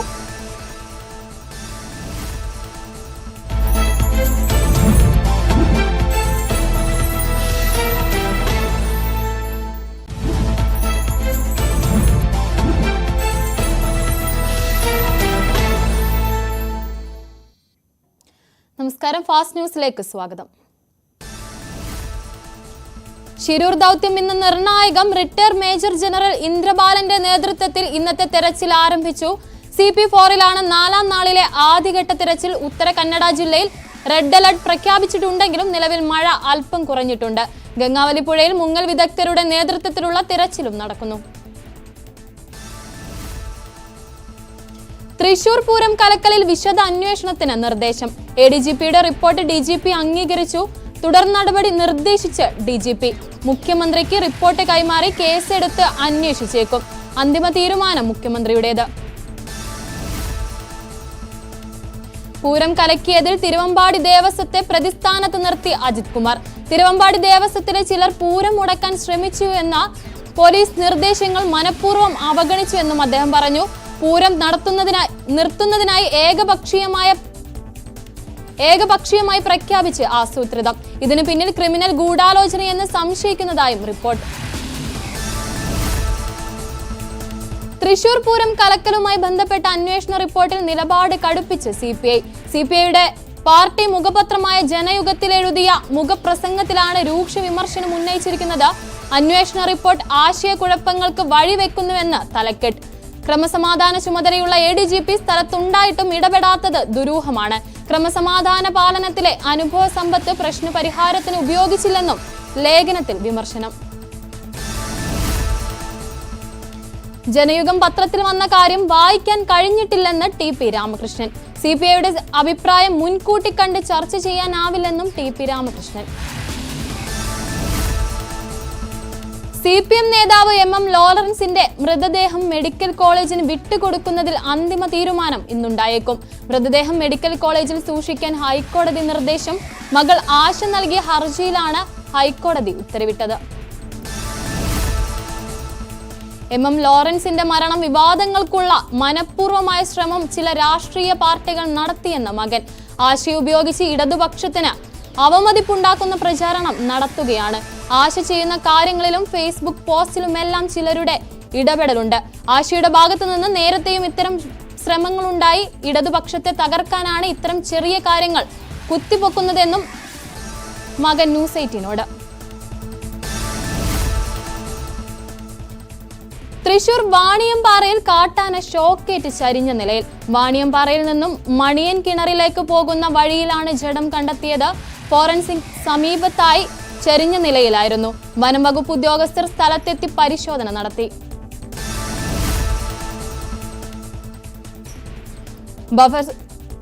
Buffer zone വിഷയത്തിൽ ഇടതുപക്ഷം മലയോര മേഖലയിലെ ജനങ്ങൾക്കൊപ്പമെന്ന് LDF കൺവീനർ TP രാമകൃഷ്ണൻ. ഇക്കാര്യത്തിൽ ആശങ്ക വേണ്ട. ഉമ്മൻ റിപ്പോർട്ട് പറയുന്നതിനേക്കാൾ കൂടുതൽ ഭാഗം ഉൾപ്പെടുത്താൻ കേന്ദ്രത്തിന് റിപ്പോർട്ട് നൽകും. കർഷകരെ സംരക്ഷിക്കുക എന്നത് തന്നെയാണ് ലക്ഷ്യം. താമരശ്ശേരി ബിഷപ്പുമായി താൻ സംസാരിച്ചുവെന്നും TP രാമകൃഷ്ണൻ. മന്ത്രിസ്ഥാനത്ത് നിന്ന് AK ശശീന്ദ്രനെ മാറ്റാനുള്ള PC Chacko Thomas K Thomas വിഭാഗത്തിന്റെ ശ്രമം പാളുന്നു. പാർട്ടിയിൽ ഭൂരിപക്ഷത്തിന്റെ പിന്തുണ ഉറപ്പാക്കി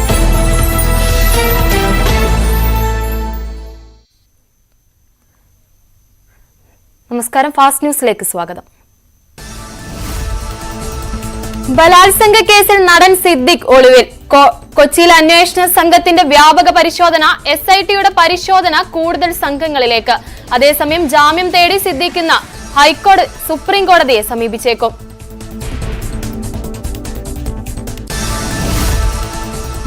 ശിരൂർ ദൌത്യം അവസാന ഘട്ടത്തിലേക്ക്.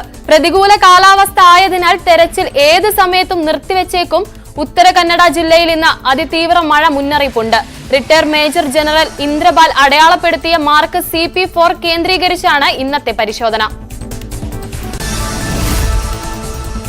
മണ്ണിടിച്ചിലിനെ തുടർന്ന് അർജുൻ ഉൾപ്പെടെ 3 പേർ കാണാതായ ശിരൂരിലുള്ളത് വൈകാരിക രംഗങ്ങൾ. ദുരന്തത്തിൽ ഇനിയും കണ്ടെത്താനുള്ള ജഗന്നാഥനു വേണ്ടി കുടുംബം ഗംഗാവലി പുഴയോരത്ത് മരണാനന്തര ചടങ്ങുകൾ നടത്തി. പ്രതീക്ഷയറ്റ ജഗന്നാഥന്റെ കുടുംബം ദിവസവും ഇവിടെ എത്തി വിശ്വാസത്തിന്റെ ഭാഗമായി വിളക്ക് കത്തിക്കുന്നുണ്ട്.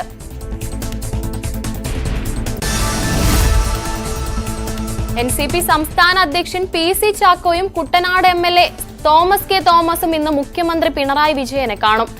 AK ശശീന്ദ്രനെ മാറ്റി പകരം തോമസ് K തോമസിനെ മന്ത്രിയാക്കണമെന്ന ആവശ്യം ഉന്നയിക്കും. ഇരുവരും AK ശശീന്ദ്രനൊപ്പം മുഖ്യമന്ത്രിയെ കണ്ട് കാര്യങ്ങൾ ബോധ്യപ്പെടുത്തണമെന്നായിരുന്നു NCP ദേശീയ അധ്യക്ഷൻ ശരത് പവാറിന്റെ നിർദ്ദേശം. എന്നാൽ ഇവർക്കൊപ്പം മുഖ്യമന്ത്രിയെ കാണാൻ ശശീന്ദ്രൻ തയ്യാറായേക്കില്ല. രാജിവെക്കില്ലെന്ന നിലപാടിലാണ് ഇപ്പോഴും ശശീന്ദ്രൻ. തൃശൂർ പൂരം കലക്കൽ അന്വേഷിച്ച ADGP MR അജിത് കുമാറിന്റെ റിപ്പോർട്ടിൽ മുഖ്യമന്ത്രിയുടെ തീരുമാനം ഇന്നുണ്ടായേക്കും. കൂടുതൽ അന്വേഷണം വേണമെന്ന ആവശ്യത്തോടെയാണ് DGP ഇന്നലെ മുഖ്യമന്ത്രിക്ക് റിപ്പോർട്ട് കൈമാറിയത്. പൂരം കലക്കലിൽ രാഷ്ട്രീയ പാർട്ടികളുടെ അടക്കം ഇടപെടൽ അന്വേഷിക്കണമെന്നാണ് പോലീസ് മേധാവിയുടെ ആവശ്യം. ഉന്നതതല അന്വേഷണം വേണമെന്ന ആവശ്യം CPI ശക്തമാക്കുന്നതിനാൽ സർക്കാർ വലിയ സമ്മർദ്ദത്തിലാണ്. CPIയെ അനുനയിപ്പിക്കാൻ പോലീസ് മേധാവിയുടെ നേതൃത്വത്തിലുള്ള അന്വേഷണ സംഘത്തെ നിയോഗിച്ചേക്കും.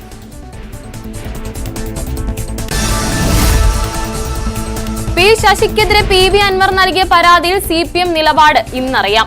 സംസ്ഥാന സെക്രട്ടേറിയറ്റ് അൻവറിന്റെ പരാതി പരിഗണിച്ചേക്കും. നേരത്തെ മുഖ്യമന്ത്രിക്ക് നൽകിയ പരാതിയുടെ പകർപ്പ് പാർട്ടി സംസ്ഥാന സെക്രട്ടറിക്ക് നൽകിയിരുന്നെങ്കിലും P ശശിയുടെ പേരില്ലായിരുന്നു.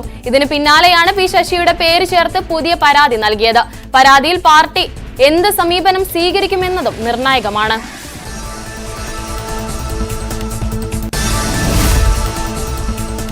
PV അൻവർ MLAക്കെതിരെ Kerala forest protective staff association. നിലമ്പൂരിലെ പരിപാടിയിൽ അൻവറിന്റെ കാർ വഴി തടസ്സപ്പെടുത്തിയെന്ന വനപാലകരുടെ സംഘടന വനം കയ്യേറ്റം തടയുന്നതിനെ കുറ്റപ്പെടുത്തുന്നതും വെല്ലുവിളിക്കുന്നതും ശരിയായ നടപടിയല്ലെന്നും Kerala forest protective staff association. വിവാദ IPS ഉദ്യോഗസ്ഥൻ സുജിത് ദാസിനെതിരെ CBI അന്വേഷണം ആവശ്യപ്പെട്ടുള്ള ഹർജി ഇന്ന് ഹൈക്കോടതിയിൽ. എടത്തല സ്വദേശി TR രശ്മി നൽകിയ ഹർജിയാണ് പരിഗണിക്കുന്നത്. റൂറൽ ASP ആയിരിക്കെ ഭർത്താവിനെതിരെ വ്യാജ ലഹരി കേസ് രജിസ്റ്റർ ചെയ്തെന്നാണ് പരാതി. 6.5 വർഷം കഴിഞ്ഞിട്ടും കേസിൽ കുറ്റപത്രം നൽകിയിട്ടില്ല. വയനാട് ഉരുൾപൊട്ടൽ സംബന്ധിച്ച് സർക്കാർ നിയോഗിച്ച സമിതി ഇന്ന് റിപ്പോർട്ട് കൈമാറും. ഡോക്ടർ ജോൺ മത്തായിയുടെ നേതൃത്വത്തിലുള്ള വിദഗ്ധ സംഘമാണ് റിപ്പോർട്ട് തയ്യാറാക്കിയത്. സംഘം 2 തവണ ദുരന്ത മേഖലയിലെത്തി പഠനം നടത്തിയിരുന്നു. 25 ലക്ഷം മീറ്റർ ക്യൂബ് വസ്തുക്കൾ ചൂരൽമലയിലേക്ക് എത്തിയെന്നാണ് വിദഗ്ധ സമിതിയുടെ കണ്ടെത്തൽ. പാലക്കാട് വ്യാവസായിക സ്മാർട്ട് സിറ്റി പദ്ധതി വേഗത്തിലാക്കാൻ സംസ്ഥാന വ്യവസായ വകുപ്പ്. വ്യാവസായിക സ്മാർട്ട് സിറ്റി പദ്ധതി 7 വർഷത്തിനുള്ളിൽ യാഥാർത്ഥ്യമാക്കുമെന്ന് മന്ത്രി P. രാജീവ് പറഞ്ഞു. 3815 കോടി രൂപയുടെ പദ്ധതിയാണ് സർക്കാർ ലക്ഷ്യമിടുന്നത്. കർണാടക മുഖ്യമന്ത്രി സിദ്ധരാമയ്യ ഇന്ന് കേരളത്തിലെത്തും. നിലമ്പൂരിൽ ആര്യാടൻ അനുസ്മരണ സമിതി സംഘടിപ്പിക്കുന്ന പരിപാടിയിൽ പങ്കെടുക്കും. ഭൂമി കുംഭകോണ കേസിൽ സിദ്ധരാമയ്യയുടെ വിചാരണ ചോദ്യം ചെയ്തുള്ള ഹർജി ഇന്നലെ ഹൈക്കോടതി തള്ളിയിരുന്നു.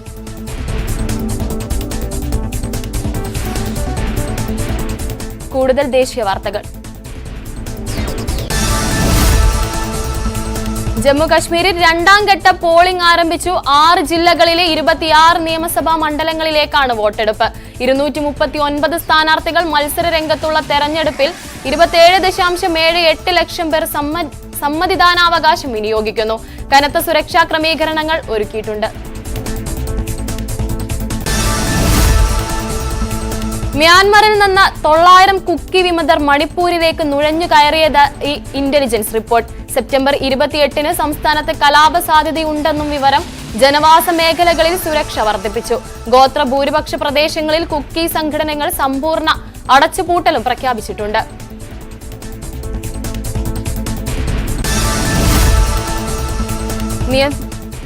നിയമസഭാ തെരഞ്ഞെടുപ്പ് അടുത്തിരിക്കെ ബ്രാഹ്മണ വോട്ടുകൾ ലക്ഷ്യമിട്ട് മഹാരാഷ്ട്ര സർക്കാർ. സംസ്ഥാനത്തെ ബ്രാഹ്മിൺ വിദ്യാർത്ഥികൾക്കിടയിൽ പരശുറാം ഫിനാൻഷ്യൽ ഡെവലപ്മെന്റ് കോർപ്പറേഷൻ രൂപീകരിക്കാൻ തീരുമാനിച്ചു. പൂനെ ആസ്ഥാനമായി പ്രവർത്തിക്കുന്ന കോർപ്പറേഷനിൽ നിർധനരായ ബ്രാഹ്മണരെ സഹായിക്കാൻ 50 കോടി രൂപയുടെ കോർപ്പസ് ഫണ്ട് ഉണ്ടാകും. ഭക്ഷ്യസുരക്ഷ ഉറപ്പാക്കാൻ കർശന നടപടികളുമായി ഉത്തർപ്രദേശ് സർക്കാർ.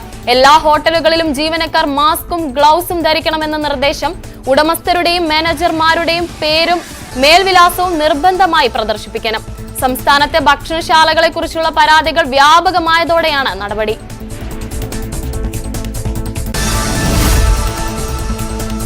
വടക്കേ ഇന്ത്യയിൽ തെക്കു പടിഞ്ഞാറൻ മൺസൂണിന്റെ സ്വാധീനം കുറയുമെന്ന് കാലാവസ്ഥാ വകുപ്പ്.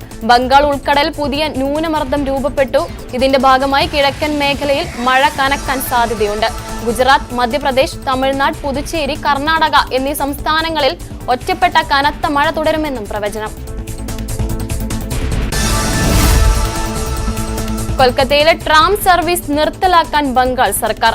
ഒറ്റ സ്ട്രെച്ചിൽ മാത്രമാകും ഇനി സർവീസ് എന്ന് ഗതാഗത മന്ത്രി പറഞ്ഞു. ട്രാമുകൾ ഇപ്പോഴും പ്രവർത്തിക്കുന്ന ഇന്ത്യയിലെ ഏക നഗരമാണ് കൊൽക്കത്ത. തീരുമാനത്തിനിരിക്കെ കൊൽക്കത്ത ട്രാം യൂസേഴ്സ് അസോസിയേഷൻ രംഗത്തിരുത്തി.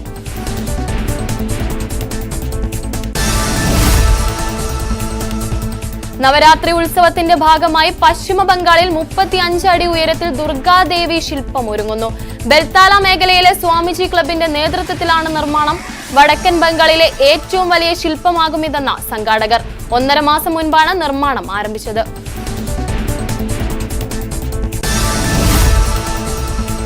ശുചിമുറിയിൽ ഒളിക്യാമറ സ്ഥാപിച്ചതിന് വീട്ടുടമയുടെ മകൻ അറസ്റ്റിൽ.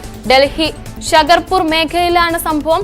സിവിൽ സർവീസ് ഉദ്യോഗാർത്ഥിയായ യുവതി വീട്ടിലില്ലാത്ത തക്കം നോക്കിയാണ് പ്രതി കരൺ കിടപ്പുമുറിയിലും ശുചിമുറിയിലും ഒളിക്യാമറ സ്ഥാപിച്ചത്.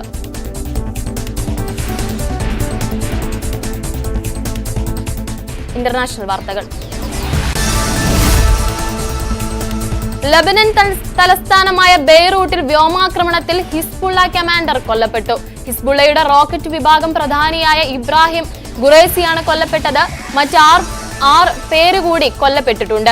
ഇതോടെ ലബനനിൽ കൊല്ലപ്പെട്ടവരുടെ എണ്ണം 569 ആയി. ഇതിൽ 50 കുട്ടികളും 98 സ്ത്രീകളും ഉൾപ്പെടുന്നു.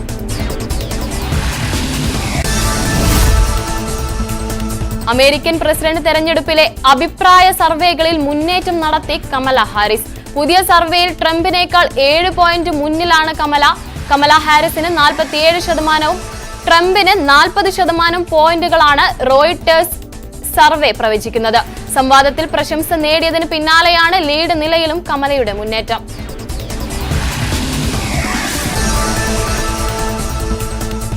ഇനി വിനോദ വാർത്തകൾ. പേട്ടറാപ്പ് എന്ന പ്രഭുദേവ ചിത്രത്തിന്റെ പുതിയ ഗാനം റിലീസായി. ലിക്ക ലിക്ക എന്ന ഗാനമാണ് റിലീസ് ചെയ്തിരിക്കുന്നത്. പ്രഭുദേവയും വേദികയുമാണ് ഗാനരംഗത്ത്. ഡി ഇമ്മാൻ സംഗീതം നൽകിയ ഗാനത്തിന് വരികൾ എഴുതിയിരിക്കുന്നത് മദൻ കാർക്കിയാണ്. നികിത ഗാന്ധി, യാസിൻ നിസാർ എന്നിവർ ചേർന്നാണ് ഗാനം ആലപിച്ചിരിക്കുന്നത്.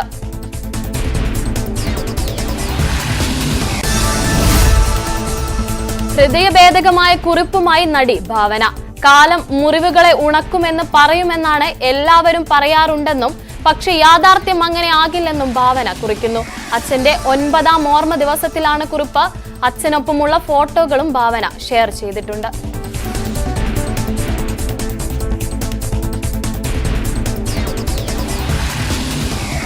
സ്പോർട്സ് വാർത്തകൾ.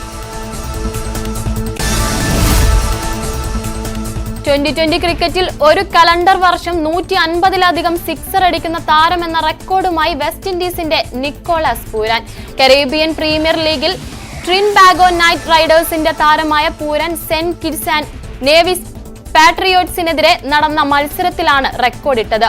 63 ഇന്നിംഗ്സുകളിലായി 151 സിക്സറുകളാണ് വിൻഡീസ് താരത്തിന്റെ സമ്പാദ്യം. സൂപ്പർ ലീഗ് കേരള ഫുട്ബോളിൽ കാലിക്കറ്റ് എഫ്സിക്ക് ഹോം ഗ്രൗണ്ടിൽ വീണ്ടും സമനില. കോഴിക്കോട് EMS കോർപ്പറേഷൻ സ്റ്റേഡിയത്തിൽ നടന്ന മത്സരത്തിൽ തൃശൂർ മാജിക് എഫ്സിക്കെതിരെ 2-2 സമനിലയായി. രണ്ടാം പകുതിയിലാണ് 4 ഗോളുകളും വീണത്. കാലിക്കറ്റ് 6 പോയിന്റുമായി പട്ടികയിൽ ഒന്നാമത് തുടരുന്നു.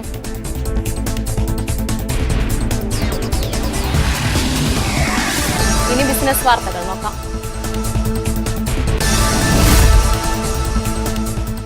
ഈവയുടെ പൂനെ ഓഫീസിൽ തൊഴിൽ വകുപ്പിന്റെ പരിശോധന. ഏണസ്റ്റ് ആൻഡ് യങ്ങിന്റെ പൂനെ ഓഫീസിലെ ജീവനക്കാരി അന്ന സെബാസ്റ്റ്യന്റെ മരണത്തെ തുടർന്നാണ് പരിശോധന. അന്നയുടെ മരണവുമായി ബന്ധപ്പെട്ട സംഭവങ്ങൾ, കമ്പനിയിലെ ജീവനക്കാർക്ക് നൽകുന്ന ക്ഷേമ നയങ്ങൾ തുടങ്ങിയവ സംബന്ധിച്ച് 7 ദിവസത്തിനുള്ളിൽ മറുപടി നൽകണമെന്ന് ഈവയോട് അധികൃതർ ആവശ്യപ്പെട്ടിട്ടുണ്ട്. പ്രമുഖ എഡ്ടെക് സ്ഥാപനമായ ബൈജൂസിന് അമേരിക്കൻ കോടതിയിൽ നിന്ന് വീണ്ടും തിരിച്ചടി.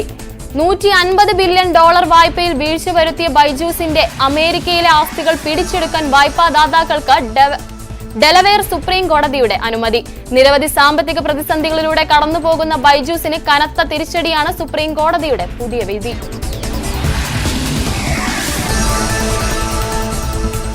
കൂടുതൽ പ്രാദേശിക വാർത്തകൾ. പട്ടാമ്പി റെയിൽവേ സ്റ്റേഷനിൽ കൂടുതൽ സ്ഥലത്തേക്ക് മേൽക്കൂര നിർമ്മാണം തുടങ്ങി. ഇരുമ്പ് റാഡുകളുടെ വെൽഡിംഗ് ജോലികളാണ് ആരംഭിച്ചത്. നിർമ്മാണം പൂർത്തിയായാൽ പ്ലാറ്റ്ഫോമിലെത്തുന്ന യാത്രക്കാർക്ക് കൂടുതൽ പ്രയോജനമാകും.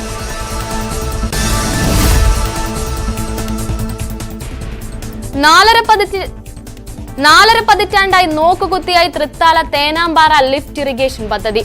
കാർഷിക മേഖലയ്ക്ക് ജലസേചനം ലക്ഷ്യമിട്ട പദ്ധതി നടപ്പാക്കാൻ അധികൃതർക്ക് ഇനിയും കഴിഞ്ഞിട്ടില്ല. ലക്ഷക്കണക്കിന് രൂപയുടെ ഉപകരണങ്ങൾ തുരുമ്പെടുത്ത് നശിക്കുകയാണ്.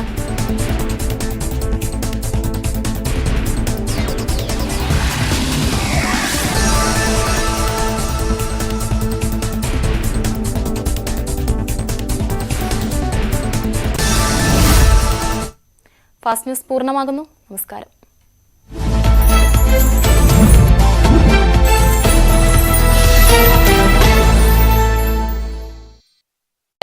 തോമസ് കെ തോമസിനെ കേന്ദ്ര നേതൃത്വം പിന്തുണച്ചാൽ പാർട്ടി പിളരുമെന്ന മുന്നറിയിപ്പ്. ശശീന്ദ്രന്റെ നീക്കം മുഖ്യമന്ത്രിയുടെയും CPM-ന്റെയും പിന്തുണയോടെയെന്നും സൂചന. മുഖ്യമന്ത്രിയുടെ രാജി ആവശ്യപ്പെട്ട് ഇന്ന് സംസ്ഥാന വ്യാപകമായി പ്രതിഷേധിച്ച് കോൺഗ്രസ്. ബ്ലോക്ക് കമ്മിറ്റികളുടെ പ്രതിഷേധ കൂട്ടായ്മയാണ് സംഘടിപ്പിക്കുന്നത്. തൃശൂർ ജില്ലയിലെ 26 ബ്ലോക്ക് കോൺഗ്രസ് കമ്മിറ്റികൾ ഒഴികെയുള്ള 256 ബ്ലോക്ക് കോൺഗ്രസ് കമ്മിറ്റികളുടെ നേതൃത്വത്തിലാകും പ്രതിഷേധ കൂട്ടായ്മ. 28-ന് തൃശൂരിൽ മഹാപ്രതിഷേധ സമ്മേളനം നടക്കുന്നതിനാലാണ് 24-ലെ പരിപാടിയിൽ നിന്ന് തൃശൂരിനെ ഒഴിവാക്കിയത്. പീഡനക്കേസിൽ പ്രതിയായ പ്രൊഡക്ഷൻ കൺട്രോളർ ജീവനൊടുക്കിയ നിലയിൽ. ഈ സംഭവത്തിൽ അന്വേഷണം പ്രഖ്യാപിച്ചു. മരിച്ചത് തിരുവനന്തപുരം സ്വദേശി ഷാനു. സീരിയലിൽ അഭിനയിപ്പിക്കാമെന്ന് വാഗ്ദാനം ചെയ്ത് പീഡിപ്പിച്ചു എന്ന പരാതിയിലെ പ്രതിയാണ് ഷാനു. കൊച്ചിയിലെ ലോഡ്ജിലെ മുറിയിൽ മരിച്ച നിലയിൽ കണ്ടെത്തുകയായിരുന്നു. 15 വയസ്സുകാരനെ കാണാതായതായി പരാതി. പാറശാല സ്വദേശി ആദിത്യൻ ജെ സതീശനെയാണ് ഇന്നലെ വൈകിട്ട് 4 മണി മുതൽ കാണാതായത്. പാറശാല പോലീസ് അന്വേഷണം തുടങ്ങി. വിവരം ലഭിക്കുന്നവർ അച്ഛന്റെ മൊബൈൽ നമ്പറായ 7293751744 അറിയിക്കണം. UN-ലെ ഇന്ത്യയുടെ സ്ഥിരാംഗത്വത്തിന് അമേരിക്കയുടെ പിന്തുണ. ഇന്ത്യക്ക് സ്ഥിരാംഗത്വം നൽകുന്നതിനെ എതിർക്കില്ലെന്ന US വിദേശകാര്യ സെക്രട്ടറി ആന്റണി ബ്ലിങ്കൻ. UN സ്ഥാപിതമായ 40കളിലെ സാഹചര്യം മാറി. ഇന്ത്യക്ക് പുറമെ ജർമ്മനി, ജപ്പാൻ എന്നിവയ്ക്കും അംഗത്വം നൽകണം. UN സുരക്ഷാ സമിതി വിപുലീകരിക്കണമെന്നും US ഭാവിയിലേക്കുള്ള ഉച്ചകോടിയിൽ നിലപാടറിയിച്ചു. റഷ്യ യുക്രൈൻ യുദ്ധത്തിൽ മധ്യസ്ഥം വഹിക്കാൻ തയ്യാറെന്ന സൂചന നൽകി ഇന്ത്യ. ന്യൂയോർക്കിൽ യുക്രൈൻ പ്രസിഡന്റ് സെലൻസ്കിയുമായി നടന്ന ചർച്ചയിലാണ് മോദി സൂചന നൽകിയത്. ഡിജിറ്റൽ ഗവേണൻസ് ആണ്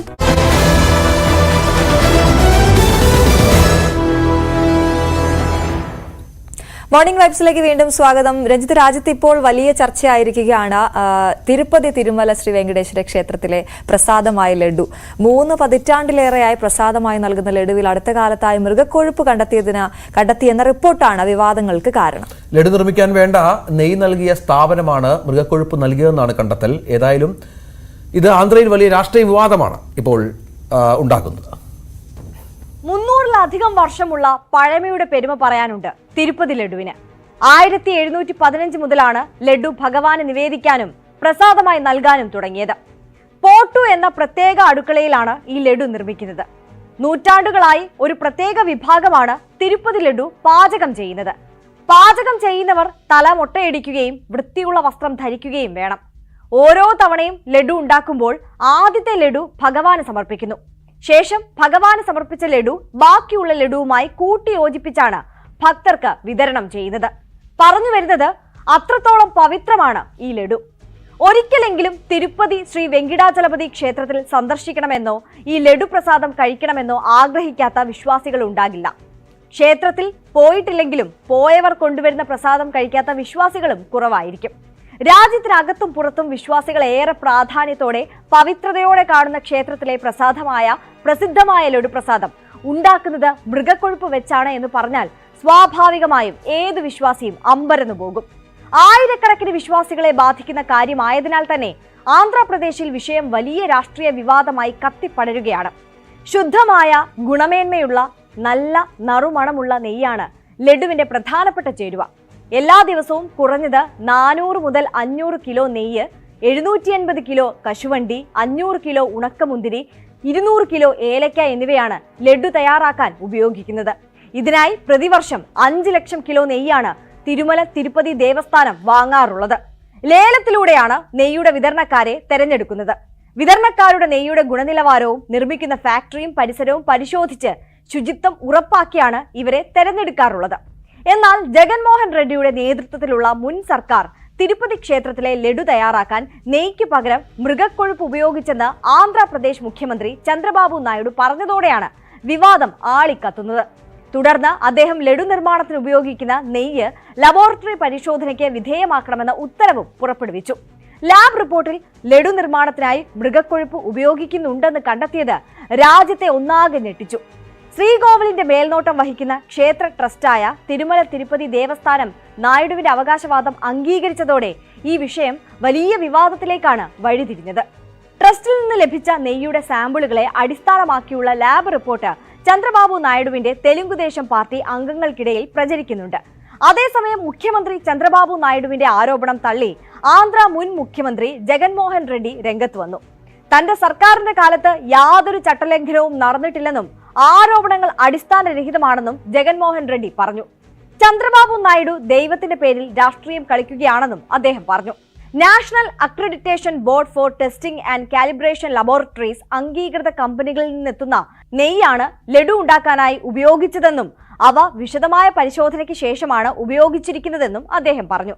ഈ ലാബ് പരിശോധനകൾക്ക് പുറമെ നെയ്യുടെ ഗുണനിലവാരം വിലയിരുത്താനായി തിരുമല തിരുപ്പതി ദേവസ്ഥാനത്തിന് കീഴിലും പരിശോധനകൾ നടത്താറുണ്ട്. വർഷങ്ങളായി ഈ നടപടിക്രമങ്ങൾ പാലിച്ചു വരുന്നുണ്ടെന്നും അദ്ദേഹം കൂട്ടിച്ചേർത്തു. വിവാദം ഉയർന്നതോടെ വിഷയത്തിൽ പ്രധാനമന്ത്രി നരേന്ദ്രമോദിക്കും സുപ്രീം കോടതി ചീഫ് ജസ്റ്റിസ് DY ചന്ദ്രചൂഡിനും കത്തയക്കുമെന്നും ജഗൻ പറഞ്ഞു. എന്തായാലും മായം കലർന്ന നെയ്യ് വിതരണം ചെയ്യുന്ന കരാറുകാരനെ ക്ഷേത്ര ട്രസ്റ്റ് ബ്ലാക്ക് ലിസ്റ്റിൽ ഉൾപ്പെടുത്താൻ തീരുമാനിച്ചിട്ടുണ്ടെന്നാണ് ഇപ്പോൾ പുറത്തുവരുന്ന പുതിയ റിപ്പോർട്ട്.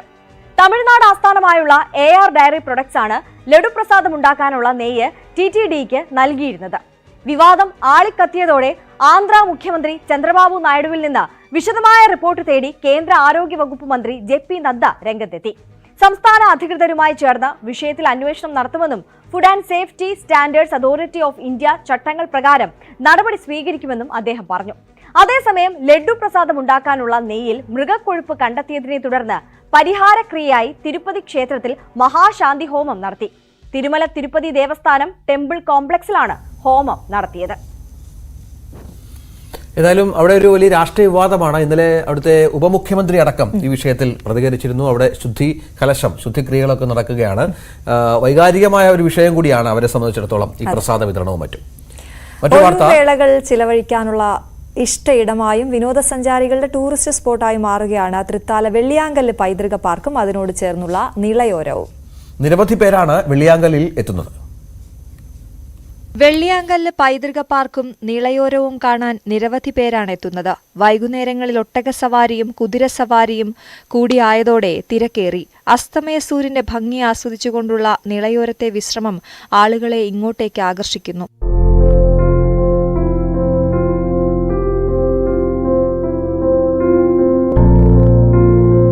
വിനോദസഞ്ചാരികളുടെ തിരക്ക് കൂടിയതോടെ മികച്ചൊരു ടൂറിസ്റ്റ് സ്പോട്ടായി വെള്ളിയാങ്കല്ല് മാറുകയാണ്. വീക്കെൻഡ് ആസ്വദിക്കാൻ വരുന്നവര് കാലില് കുപ്പിച്ചിലൂട്ടി പോകുന്നൊരവസ്ഥ. അതുപോലെ പ്ലാസ്റ്റിക്, ഓരോ ഭക്ഷണം പ്ലാസ്റ്റിക് ഉടനിട്ടു. പക്ഷേ ചിലർ മദ്യക്കുപ്പികളടക്കം ഇവിടേക്ക് വലിച്ചെറിയുന്നത് അപകടങ്ങൾക്കിടയാക്കുന്നുണ്ട്. 18 വെള്ളിയാങ്കല്ല്. സംരക്ഷിത ജീവിവർഗമായ ആമകളെ വേട്ടയാടുന്നതിനെതിരെ കാസർഗോഡ് ഇടയിലക്കാട് കുട്ടികളുടെ പ്രതിഷേധമുണ്ട്. ചതുപ്പുകളിലും കണ്ടൽക്കാടുകൾക്കിടയിലും ജീവിക്കുന്ന ആമകളുടെ സംരക്ഷണത്തിനായി ഇടയിലക്കാട് നവോദയം ഗ്രന്ഥാലയം ബാലവേദിയാണ് പ്രതിഷേധ ശബ്ദം ഉയർത്തിയത്. വ്യത്യസ്ത ഇനം ആമകളുടെ ആവാസ കേന്ദ്രമാണ് ഇടയിലക്കാടിലെ കൈപ്പാട് പ്രദേശങ്ങൾ. അടുത്ത കാലത്തായി ചിലർ വാഹനങ്ങളിലെത്തി ചതുപ്പുകളിൽ നിന്നും കണ്ടൽക്കാടുകൾക്കിടയിൽ നിന്നും ആമകളെ പിടികൂടി കടത്തിക്കൊണ്ടുപോകുന്നത് നാട്ടുകാരുടെ ശ്രദ്ധയിൽപ്പെട്ടിട്ടുണ്ട്. വിവരം സമീപവാസികൾ ഗ്രന്ഥശാല പ്രവർത്തകരെ അറിയിച്ചതോടെയാണ് ആമക്കൂട്ടത്തെ സംരക്ഷിച്ചു നിർത്താനുള്ള സമരമുറയുമായി ബാലവേദി കുട്ടികൾ മുന്നിട്ടിറങ്ങിയത്. പരിസരവാസികൾ ആമവേട്ടക്കാരുടെ വാഹന നമ്പറുകൾ ഇതിനകം തന്നെ ശേഖരിച്ചിട്ടുണ്ട്. വനം വന്യജീവി വകുപ്പുമായി ബന്ധപ്പെട്ട് കർശന നടപടികൾ സ്വീകരിക്കുന്നതിന് മുന്നോടിയായാണ് കുട്ടികൾ ആമവേട്ടയ്ക്കെതിരെ കൂട്ടായ്മ സംഘടിപ്പിച്ചത്. Hosdurg taluk library council president P. Venugopalan ബോധവൽക്കരണ ക്ലാസ് എടുത്തു. കരയിൽ ഏറ്റവും കൂടുതൽ ആയുസ്സുള്ള ജീവിയാണ് ആമ എന്ന് പറയുന്നത്. ഈ ആമയുടെ മറ്റ് കുറേ പ്രത്യേകതകളുണ്ട്.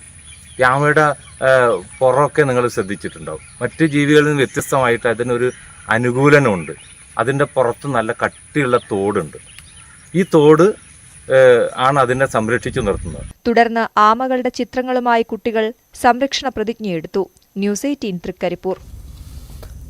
അറബിക് അക്ഷരങ്ങൾ എംബ്രോയിഡറി ചെയ്ത് ശ്രദ്ധേയായിരിക്കുകയാണ് കണ്ണൂർ കടവത്തൂരിലെ Nashwa bin Muhammad. India book of റെക്കോർഡ്സിലും ഇടം നേടിയിരിക്കുകയാണ് ഈ കൊച്ചുമിടുക്കി. അറബിയിലെ 28 അക്ഷരങ്ങളാണ് തൂവക്കുന്നിലെ നഷ്വ ബിൻ മുഹമ്മദ് എംബ്രോയിഡറി വർക്കിലൂടെ തുന്നിച്ചേർത്തത്. ഉപ്പാപ്പ അബ്ദുറഹ്മാന്റെ പ്രോത്സാഹനമായിരുന്നു ഇത്തരമൊരു ശ്രമത്തിന് പിന്നിൽ. കൊച്ചുമകളുടെ എംബ്രോയിഡറി വർക്കുകൾ കണ്ട് കൂടുതൽ പ്രോത്സാഹനം നൽകിയത് ഉപ്പാപ്പയായിരുന്നു. ഉപ്പാപ്പയുടെ മരണശേഷമാണ് എംബ്രോയിഡറി വർക്കിനുള്ള ഇന്ത്യ ബുക്ക് ഓഫ് റെക്കോർഡ്സ് അംഗീകാരം നഷ്വയെ തേടിയെത്തിയത്. അംഗീകാരത്തിൽ ഏറെ സന്തോഷമുണ്ടെങ്കിലും അത് കാണാൻ ഉപ്പാപ്പ ഇല്ല എന്നുള്ള സങ്കടമുണ്ട് നഷ്വയ്ക്ക്. 2 ദിവസം കൊണ്ടാണ് നഷ്വ അറബിക് അക്ഷരങ്ങൾ വർണ്ണനൂലുകളാൽ തുണിയിൽ തുന്നിയെടുത്തത്. 3 വർഷം മുൻപ് യൂട്യൂബ് നോക്കിയാണ് എംബ്രോയിഡറി വർക്ക് പഠിച്ചത്. കടവത്തൂർ PKMHSSലെ 10ാം ക്ലാസ് വിദ്യാർത്ഥിനിയായ നഷ്വയ്ക്ക് കുടുംബത്തിന്റെ പൂർണ്ണ പിന്തുണയുണ്ട്. പാറമേൽ UP സ്കൂളിലെ 7ാം ക്ലാസ്സുകാരി ലൈബയും 4ാം ക്ലാസ്സുകാരി ഐഷയുമാണ് സഹോദരങ്ങൾ. സ്കൂളിലും നഷ്വയ്ക്ക് സ്വീകരണമൊരുക്കിയിരുന്നു. ന്യൂസ് 18 കണ്ണൂർ. ഇപ്പോൾ ഒരുപാട് വാർത്തകൾ ഉണ്ടായിരുന്നു. നമുക്ക് സ്വീറ്റ് ന്യൂസ് ഉണ്ടായിരുന്നു. ഇന്നും ഒരു വാർത്തകളുടെ ദിവസമാണ്. കാരണം സിദ്ദീഖ് എവിടെ എന്ന് തന്നെയാണ് പ്രധാന ചർച്ചയാവുന്നത്. സുപ്രീം കോടതിയിലേക്ക് സിദ്ദീഖ് പോകാൻ പോകുന്നു എന്ന വിവരങ്ങളും കൂടി പുറത്തു വരുന്നുണ്ട്. പോലീസിന്റെ നീക്കവും നിർണായകമാണ്. അതെ, നിരവധി വാർത്തകളുണ്ട്. ഇപ്പോൾ MM ലോറൻസിന്റെ കാര്യത്തിൽ ഇന്ന് തീരുമാനം ഉണ്ടാകുമെന്ന് അറിയുന്നത്. അദ്ദേഹത്തിന്റെ ഭൗതികദേഹം എന്ത് ചെയ്യണം എന്ന കാര്യത്തിൽ ഇപ്പോഴും ഒരു തടസ്സം നിലനിൽക്കുന്നുണ്ട്. 3 മക്കളെയും വിളിച്ചിരുത്തി ഇന്ന് മെഡിക്കൽ കോളേജ് അധികൃതർ സംസാരിക്കും. അവസാന തീരുമാനം അവരുടേതായിരിക്കും എന്നുള്ളതാണ്. അപ്പോൾ അതും നോക്കുന്നുണ്ട്. ഈ വാർത്തകളൊക്കെ ന്യൂസ് 8 ഉണ്ടാകും. പ്രേക്ഷകർ തുടരുക. മോർണിംഗ് വൈബ്സ് തൽക്കാലം പൂർത്തിയാവുകയാണ്. നമസ്കാരം.